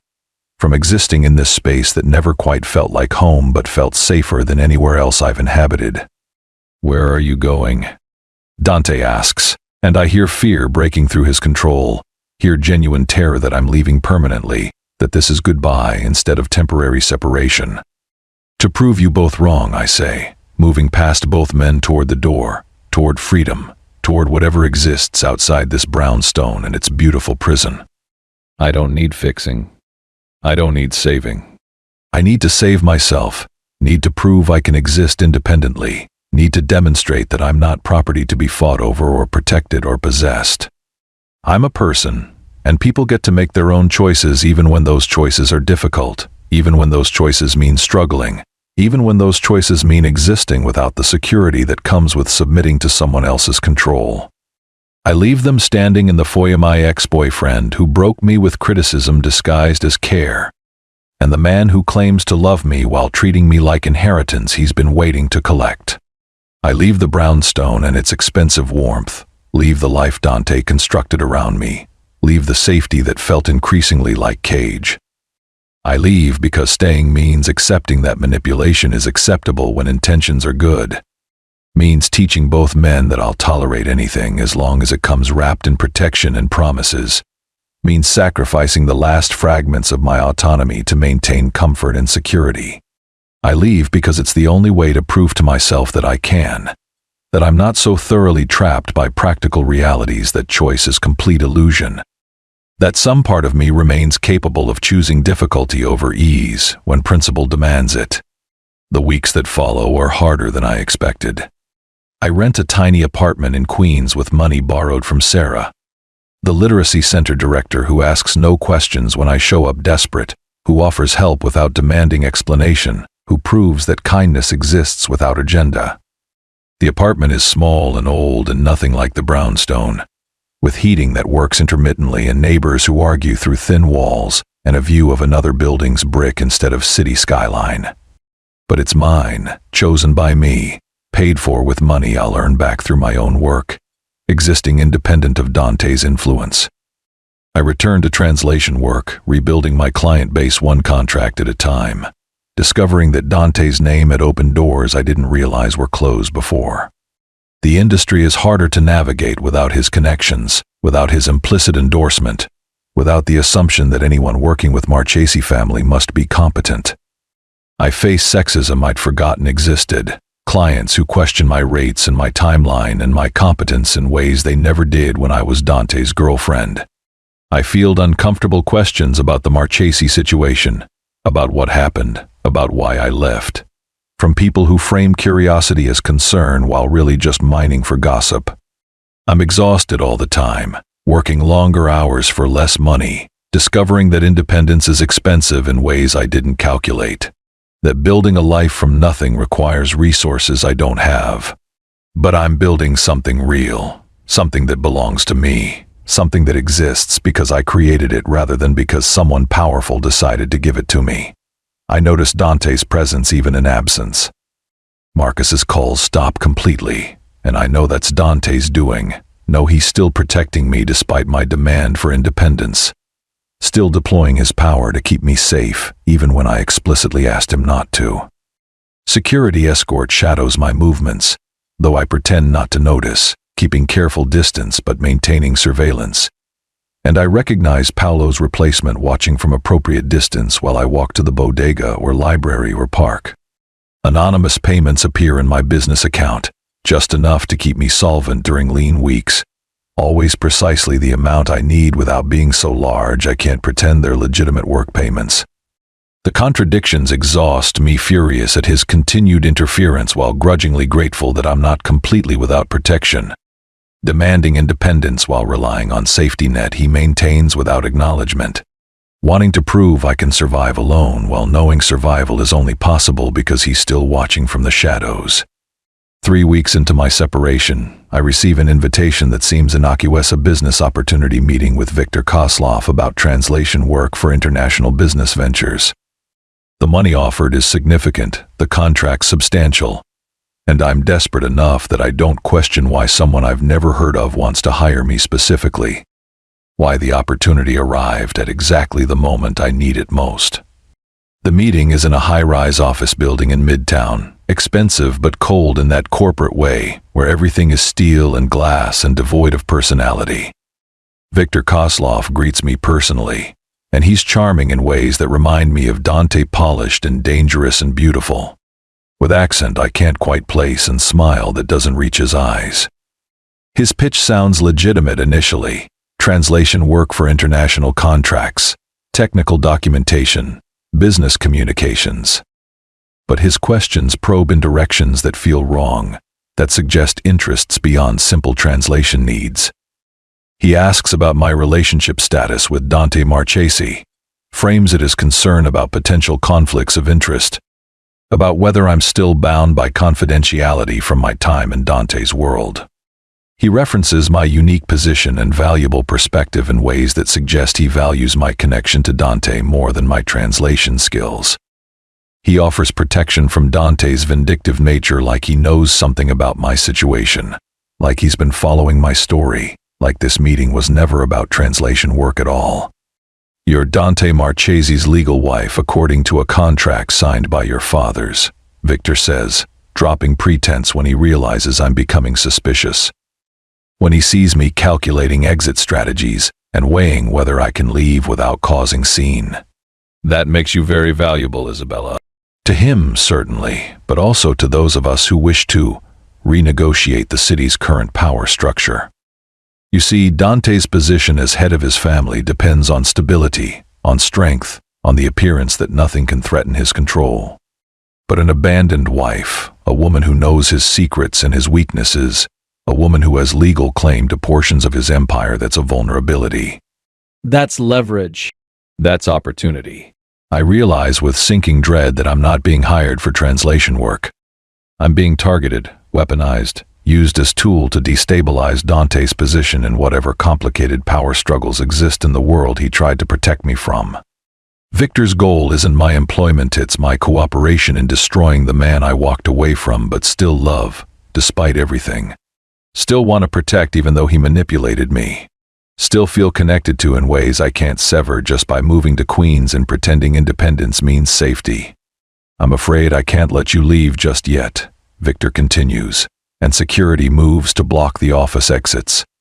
And I understand with crystalline clarity that I've walked into trap, that desperation made me stupid, that my attempt at independence just delivered me directly into hands of Dante's enemies, who planned to use me exactly the way Dante claimed he didn't, as property, as leverage, as tool to achieve goals I don't understand and didn't consent to. You'll be staying as my guest until we reach an understanding about your cooperation. I'm certain Dante will be very interested in negotiating for your safe return, and I'm equally certain you'll see reason about helping us weaken his position before someone gets hurt. I don't scream, don't fight, don't do anything dramatic that would be pointless anyway against armed security in a building where no one will hear or help. Instead, I stand there thinking one terrible thought that undermines all my claims of independence, all my insistence that I don't need Dante's protection, all my fury at his obsessive control. Dante, I need you. And hating myself for it even as the thought forms. Simultaneously, in Dante's brownstone, Paolo bursts into the study where Dante's been existing in some liminal space between functioning and falling apart. Working because work provides structure but not really present, not really engaged. Just going through motions while the woman he loves lives in a tiny Queens apartment he's watching from distance, maintaining protection she explicitly rejected. Bella's missing, Paolo says without preamble, and Dante's world stops, every worst fear crystallizing into reality. Last seen entering Kozlov territory 3 hours ago. She had a meeting with Viktor Kozlov supposedly about translation work. She hasn't emerged. Building security confirms she's still inside, likely held against her will. For a moment, Dante can't breathe, can't think, can't do anything except experience the pure terror of losing her, of failing to protect her, of watching his worst nightmare materialize while he respected her demand for independence, while he gave her space she asked for, while he tried to love her the right way by letting her go. Mobilize everyone, he says, and his voice is cold death, his winter compressed into words, his promise of violence about to be unleashed. Find her. Extract her. Destroy anyone who stands in the way. I want every man we have converging on that building in 15 minutes. I want Kozlov to understand that taking her was the last mistake he'll ever make. She may not want your help, Paolo says carefully, because he's loyal enough to voice hard truths. Because someone has to remind Dante that Bella left specifically to escape his protection. She made it very clear she doesn't want your interference in her life. I don't care if she hates me for the rest of her life, Dante says, already moving, already gathering weapons and calling contacts and deploying resources he's kept in reserve for exactly this scenario. I don't care if saving her means she never speaks to me again, means she views me as exactly the controlling monster she accused me of being, means I prove every terrible thing she thinks about me. No one touches what's mine. No one hurt. No one uses her as leverage against me. She can hate me from safety, but she will be safe. That's non-negotiable. I'm held in Victor's high-rise office for what feels like hours, watching through floor-to-ceiling windows as the city moves below. As normal people live normal lives, completely unaware that several floors above them, someone's being held hostage in corporate office that probably looks legitimate on building directory. Victor's men guard the exits with casual professionalism that suggests they've done this before, that holding people against their will is standard operating procedure, that I'm not first person to discover meeting was trap. Victor himself treats me with courtesy that feels more threatening than overt violence, offering coffee and comfortable chair, making small talk about translation work like we're still pretending this is legitimate business meeting. He explains his position with almost pedagogical patience, like he's teaching me something important, like understanding the politics of New York's criminal underworld is knowledge I need. Dante Marchesi controls too much territory, he says, settling into his own chair with wine that probably costs more than my monthly rent. His family has maintained dominance for 2 generations through combination of intelligence, violence, and strategic marriages that consolidated power. But his greatest strength is also his greatest weakness. He's methodical, controlled, patient in ways that build empires but also create predictability.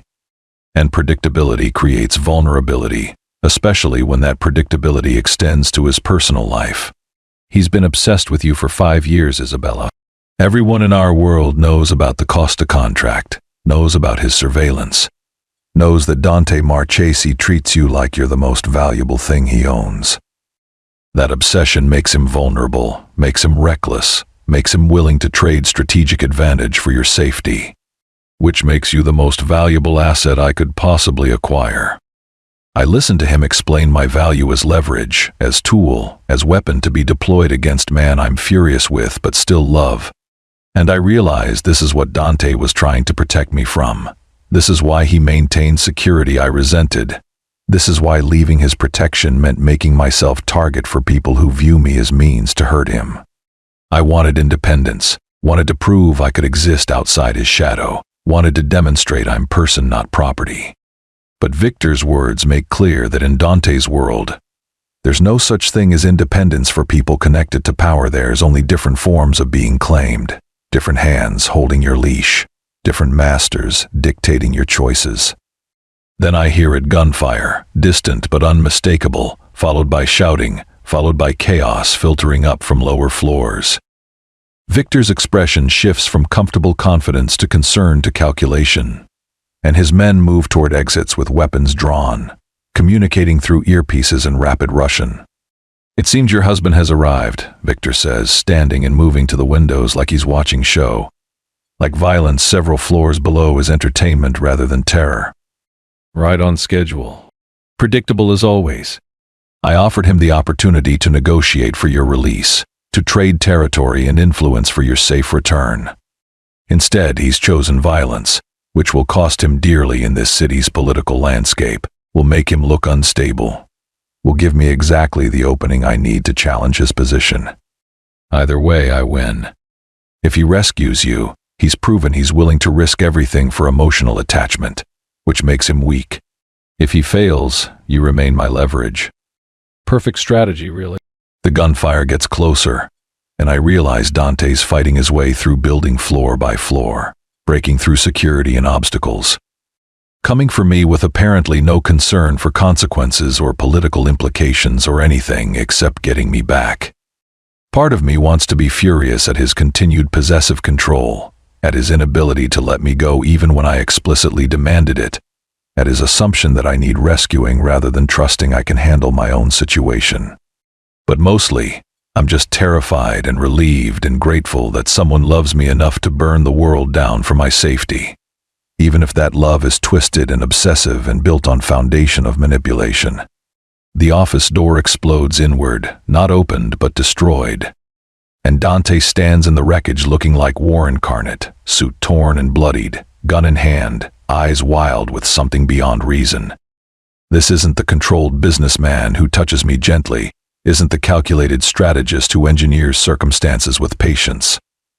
This is the man underneath all that civilization, the violence he's always contained, the monster he usually keeps leashed. Are you hurt?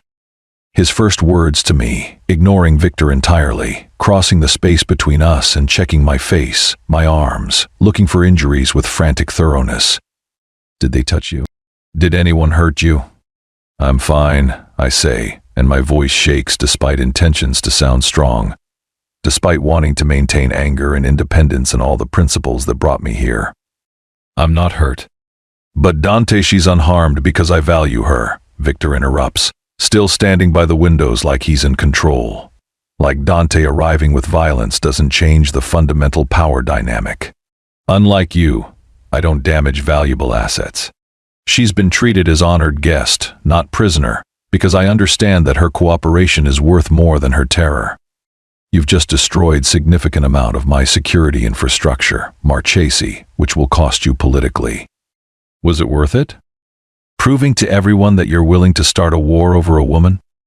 "She's not a woman," Dante says, and his voice carries such conviction, such absolute certainty, that I feel it physically. "She's my wife. She's my everything." "She's the only thing in this world that matters more than power, or territory, or political positioning." "And you touched her, Victor. "You threatened what's mine. That was your last mistake." He doesn't kill Victor, which surprises me, which suggests some growth or calculation or restraint I didn't expect in this moment of apparent rage. Instead, he delivers message that's somehow more effective than death-detailed explanation of how Victor's businesses will be systematically dismantled, how his allies will abandon him, how his position will erode until he's nothing. Delivered with such calm certainty that it's obviously not threat but prediction, not warning but promise already in motion. "You live because she's taught me that power isn't always violence. Dante says, holstering his weapon and turning to face me instead of Victor, making clear who actually matters in this room. Because I've learned that sometimes the strongest response is strategic destruction rather than immediate brutality. But make no mistake, if you ever approach her again, if you ever speak her name, if you ever think about using her as leverage, I will forget everything she's taught me about restraint, and I will end you in ways that make death look like mercy. He escorts me out through chaos he created, his hand on my back simultaneously protective and possessive, and I hate that I lean into his touch. Hate that I feel safe for first time in weeks. Hate that independence feels less important than being held by someone who just fought through building full of armed security to reach me. The car ride back to his brownstone is heavy with silence and unspoken words and tension that feels different from before. Feels charged with something beyond anger or betrayal or hurt. You came for me, I finally say, because someone has to break the silence. Someone has to acknowledge what just happened. Of course I came for you, he says, like there was never any other option. Like sacrificing political positioning and starting conflicts and deploying violence was obvious choice. You think because you're angry with me, because you've discovered my manipulation, because you left my house and my protection, that I would just let you be taken, that I would negotiate or calculate or prioritize strategy over your safety. You're mine, Isabella.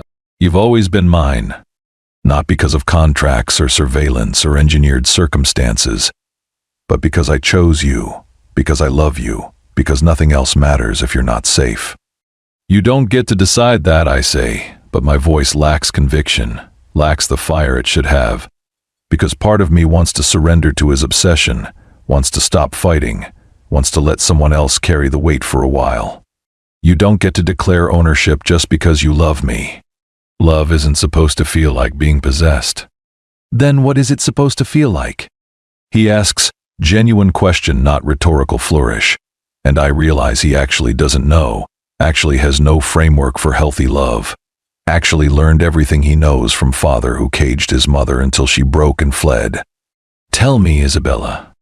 Tell me what love looks like when it's not obsession, not possession, not me watching you from shadows or engineering your circumstances, or deploying resources to keep you safe, whether you want protection or not. Because I've tried to love you the right way and I keep failing, keep treating you like something to own instead of someone to partner with, keep confusing protection with control. So tell me how to do it differently, or accept that this is the only way I know how to love, and decide if imperfect love from a deeply flawed man is better than no love at all. The question hangs between us as the car pulls up to his brownstone, as we sit in the back seat with city lights making patterns through tinted windows.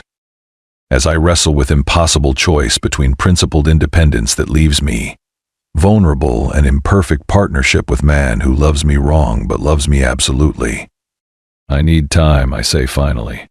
Time to think, time to process, time to decide if I can forgive what you did, if I can trust you again, if I can build something real on foundation constructed from lies. But I can't think clearly here in your house, surrounded by your influence, existing in world you control. I need space to figure out what I actually want versus what you've manipulated me into wanting. You can't go back to that queen's apartment, he says flatly. Victor's not the only enemy who knows you're vulnerable. You've been marked as leverage against me, and every family with grudge or ambition will see opportunity. I'll give you space, give you time, give you whatever you need, but I won't give you to my enemies. Stay in the brownstone if you want, stay somewhere else if you prefer, but stay under my protection even if you hate me for insisting. Stay safe even if it means you're not free. The next morning, I make a decision that surprises both of us. I call Dante to his study, where I find him looking like he hasn't slept, looking like the last few weeks have aged him, looking like the weight of loving me wrong is crushing him. File it, I say without preamble, throwing his words back at him from our first devastating fight. What? He looks confused, looks like he's misheard, looks like he can't quite believe what I'm saying. The marriage certificate. The paperwork you said was never filed, that was forged but kept, that legally binds us but technically doesn't exist. File it. Make me your legal wife for real instead of just in some contract signed by dead fathers. Isabella, you don't. I'm not done, I interrupt, because if I don't say this all at once, I'll lose nerve. I'll retreat into safety of anger and betrayal instead of risking vulnerability again. File it, but on my terms. Not your father's contract terms, not some arrangement from before I existed. Not based on debts or obligations or archaic agreements about daughters being property. I want new contract, new terms, new foundation that we build together instead of inheriting from damaged people who didn't know better. I want legal co-ownership of Marchese Holdings. I want vote in family business decisions. I want independent financial accounts that exist separate from your control. I want transparency, no more surveillance, no more secrets, no more engineering circumstances without my knowledge. I want my own security team loyal to me, not you. I want veto power over your decisions that affect my life. And I want the chance to say no, to walk away, to dissolve this marriage if you ever manipulate me again. If you ever treat me like property instead of partner. If you ever prioritize possession over my actual well-being. He stares at me like I've transformed into someone he doesn't recognize. Like the woman who left him 3 weeks ago has returned as something different, something dangerous, something that might actually be his equal. You're weaponizing our marriage, he says slowly, and I can't tell if he's horrified or impressed or both.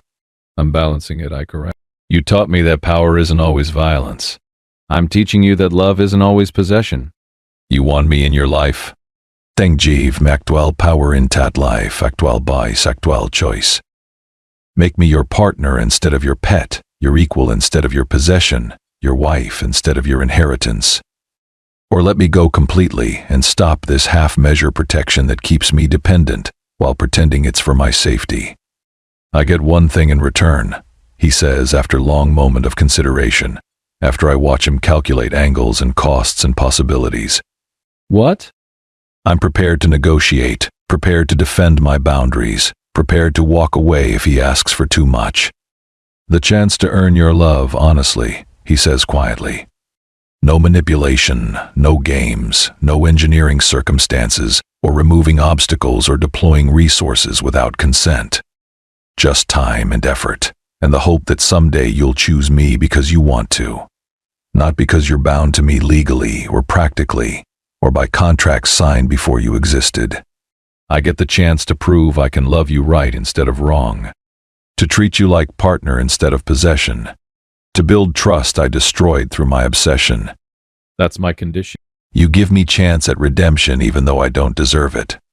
Deal, I say, and watch something like hope dawn in his eyes, like he didn't expect me to agree. Like he prepared himself for rejection and my acceptance as gift he never anticipated. The lawyers are surprised when we present them with our requests, more surprised when they realize we're serious. Most surprised when they see the terms I'm demanding and Dante's willing acceptance of conditions that essentially divide his empire, that give me nuclear option to destroy him from inside if he ever betrays me again. The contracts take 2 weeks to draft properly. 2 weeks of negotiations and adjustments and moments where I almost walk away, because the whole thing feels insane. Feels like I'm rewarding manipulation by agreeing to marry my stalker. Feels like Stockholm Syndrome or trauma bonding or any of the psychological terms that describe people making terrible choices while believing they're empowered.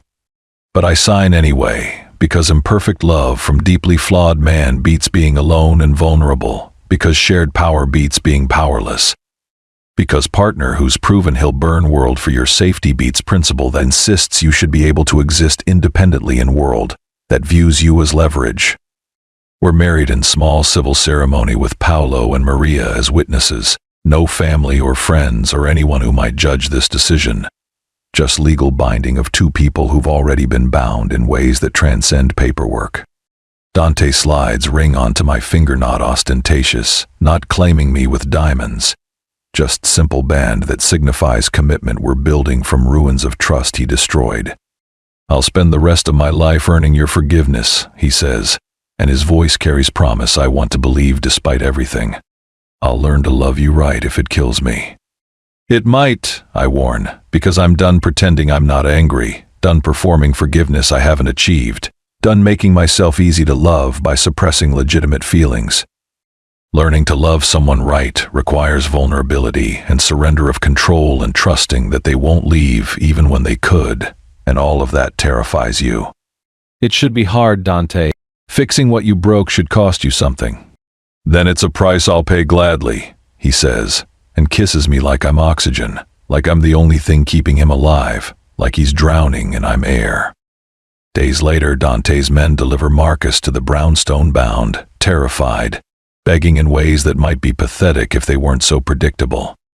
He was attempting another kidnapping, working with remnants of victors, organization who haven't yet understood that threatening me is invitation to destruction. Dante brings him to me, deposits him in the study-like package waiting for disposition, and stands back to let me decide what happens next. He's yours, Dante says, and the fact that he's giving me this choice, that he's not simply eliminating threat without consultation, feels significant. Feels like proof he's trying to respect my agency even when it conflicts with his protective instincts. Whatever you want done with him, I'll facilitate. He can disappear, he can hurt, he can die. He can face consequences of your choosing. This is your justice, Isabel.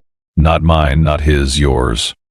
I look at Marcus, at the man who broke me slowly over 2 years, who made me feel small and inadequate and grateful for scraps of affection, who taught me that love could be weapon if wielded carefully enough. He's pathetic now, stripped of confidence and charm and control, just frightened man begging for mercy he never extended to others. I could have Dante kill him. Could make him disappear into foundations of buildings under construction or harbor waters, or any of the 1,000 ways bodies vanish in this city when powerful people want them gone. Could indulge the darkest part of myself that wants revenge, wants him to experience fraction of fear he made me feel, wants him to understand that his actions have consequences even if those consequences took years to arrive. But that's not who I want to be, not the person I'm building from wreckage of manipulation and betrayal and survival. Call the FBI, I tell Dante, watching Marcus's face shift from relief to horror. I want him arrested, not killed. I want legal consequences, not violence. Give them everything: his conspiracy with Victor, his financial crimes, his attempted kidnapping, all of it documented and prosecuted. I want him in federal prison for a long time. I want his life destroyed through legitimate channels. I want consequences that last. That's... Marcus starts, but I interrupt because he doesn't get to speak anymore. Doesn't get to negotiate or plead or try to manipulate his way out of consequences. That's worse than death for you, I finish his thought. Because dying would be quick, would be merciful, would let you become tragic figure instead of pathetic criminal. Prison means years of consequences, means everyone knowing what you did, means your name permanently associated with crimes instead of tragedy. It means you live with what you've done instead of escaping into non-existence. That feels appropriate. Dante makes the call, and Marcus is removed by federal agents who've apparently been waiting for exactly this kind of evidence, who've been investigating Kosloff organization and are thrilled to have witness and documentation that makes their case. The legal consequences will ripple through remnants of Victor's power structure, will weaken everyone who allied against Dante, will prove that I can wield power in his world while maintaining my own moral code. You're learning, Dante observes after agents leave with Marcus and evidence and promises about witness protection programs that I'll never need because I have better protection than government can provide. I'm not becoming you, I correct, because that distinction matters, because I refuse to let his world corrupt me into reflection of his darkness. I'm becoming the version of me that can survive your world without losing myself, that can wield power without becoming monster, that can protect what's mine without sacrificing principles that make me who I am. Your darkness, Doc. I'm not going to be your light because that's naive and unrealistic and sets me up to be consumed. But I can be your balance, your counterweight, your reminder that power has costs and choices have consequences, and love doesn't require destroying everything that threatens it. I'll take balance, he says, pulling me close, and his arms around me feel simultaneously like cage and safety, like possession and partnership, like everything complicated about love that doesn't fit simple categories. I'll take whatever version of you survives being with me, whatever person you become existing in my world, whatever partnership we can build from the disaster I created. Just don't leave. That's all I ask. Don't choose freedom over me the way my mother did. Don't decide that being caged is worse than being loved. Don't walk away and leave me alone in this darkness I was born into. 6 months later, we're standing on the brownstone's rooftop terrace watching the city spread below us like kingdom we rule together. Like empire we're building from ruins of trust and manipulation and love that learned to be better. I'm wearing designer dress Dante selected, but I approved. His pendant at my throat, but repaired and rechristened as symbol of choice rather than claim. His ring on my finger, but paired with legal documents giving me power to destroy him if he ever betrays me again. We're not perfect, not healed, not living happily ever after in any traditional sense. We're two damaged people who found each other through manipulation and surveillance and contracts signed by dead fathers, who built love on foundation of lies. Who learned that sometimes the hardest thing is choosing complicated real love over simple fantasy of what love should be. I've transformed from translator working for subsistence wages to co-owner of Marchese Empire, from woman who felt small to partner who commands respect from 5 families. My translation business has become consulting firm helping families navigate international deals. My literacy center has expanded to 3 locations funded by Marchese Resources. My life has become something I chose rather than something that happened to me. Dante has transformed from man who loved by possessing to partner who loves by trusting.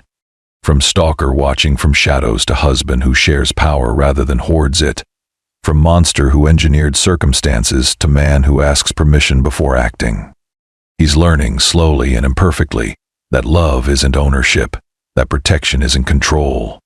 That caring for someone means respecting their autonomy even when it terrifies you.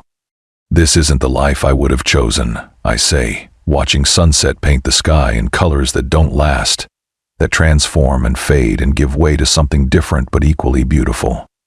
If you'd approached me honestly 6 years ago, if you'd explained the contract and given me actual choice, I probably would have run.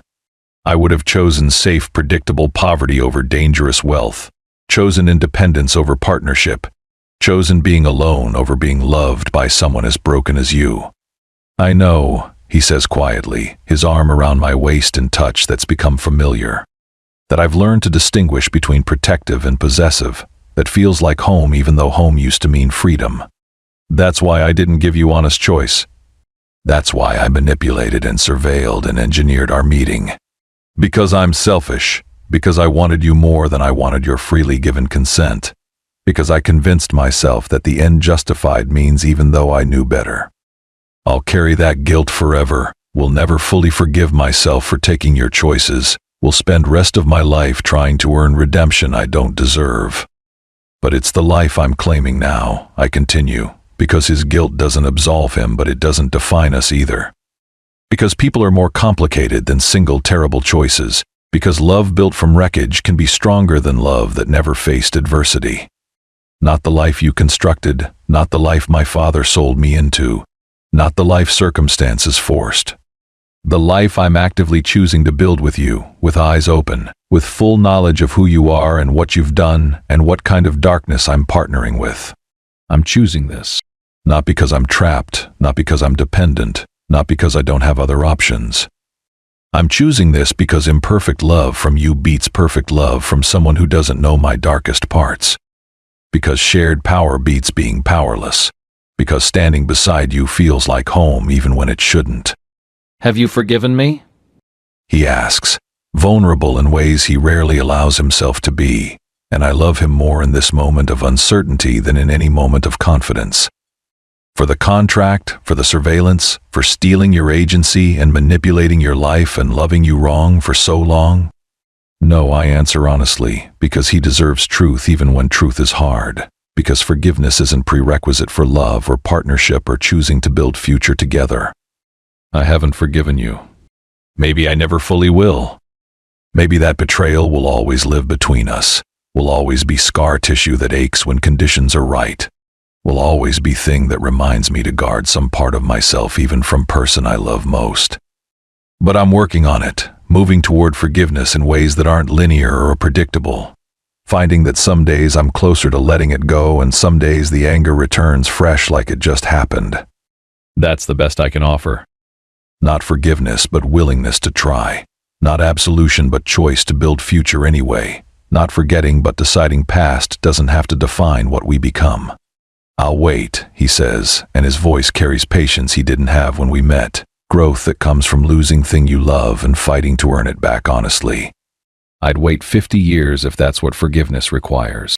I'd wait forever. You're worth every moment of patience I never knew I had. Worth learning to be better than I am. Worth becoming person who deserves you instead of person who claimed you. We stand together as darkness falls over the city, as lights begin appearing in windows below, as the world transforms from day to night in gradual shift that mirrors our own transformation. We're not fairy tale ending. Not prince rescuing princess or love conquering all or any of the simple narratives that pretend real relationships don't require work and compromise and constant choice to stay when leaving would be easier. We're dark king and fierce queen building empire from ashes of trust he burned, learning to love each other right instead of wrong. Proving that sometimes the most powerful love stories aren't about finding perfect person, but about two imperfect people deciding that imperfect together beats perfect alone. Somewhere in this city right now, maybe you're alone too. Listening to this story and wondering if you've ever made choice between principle and pragmatism, between should and want, between the life you think you deserve and the life you actually want. Maybe you're judging my choices, thinking you'd never forgive someone who did what Dante did, thinking you'd choose independence over complicated partnership, thinking you'd be stronger than I was. And maybe you would be. But maybe you'd also learn what I learned, that strength isn't always leaving, that sometimes strength is staying and demanding better, that sometimes the hardest thing is building something real from wreckage instead of walking away from disaster. Where are you right now finishing this? What time is it there? Are you alone in the dark like I was when this began? Wondering if some cages are worth entering if they come with enough comfort, enough security, enough of someone looking at you like you're the center of their universe. I don't have answers for you, don't have wisdom about right choices or wrong ones. Don't have prescription for how to navigate love that doesn't fit simple categories of healthy or toxic, good or bad, right or wrong. I just have my story imperfect and complicated and real in ways that fairy tales never are. And if you stayed until the end of this dark journey, if you witnessed my choices without judging them too harshly, if you understand that some love stories don't end with happily ever after, but with powerfully ever after, then thank you. Thank you for listening. Thank you for feeling. Thank you for understanding that real people make complicated choices for complicated reasons, and sometimes those choices work out in unexpected ways. This was my story of contracts and cages, and learning to claim power in world designed to keep me powerless. Of manipulation and surveillance, and finding love in most unlikely place. Of betrayal and forgiveness, and choosing partnership over principle. Thank you for bearing witness to all of it. And if you want more stories where heroines claim their darkness instead of running from it, where love is complicated and power is currency, and nothing is ever simple or easy or predictable, then stay with me. Because best heart stories doesn't do fairy tales, we do real, raw, complicated love in all its beautiful brutality. Until the next story, remember, you're stronger than you think, more powerful than circumstances suggest, and worthy of love that respects your agency even while it threatens to consume you. Choose wise, choose honest. And when you choose wrong, choose to build something better from the wreckage instead of accepting that mistakes define you forever. That's all any of us can do.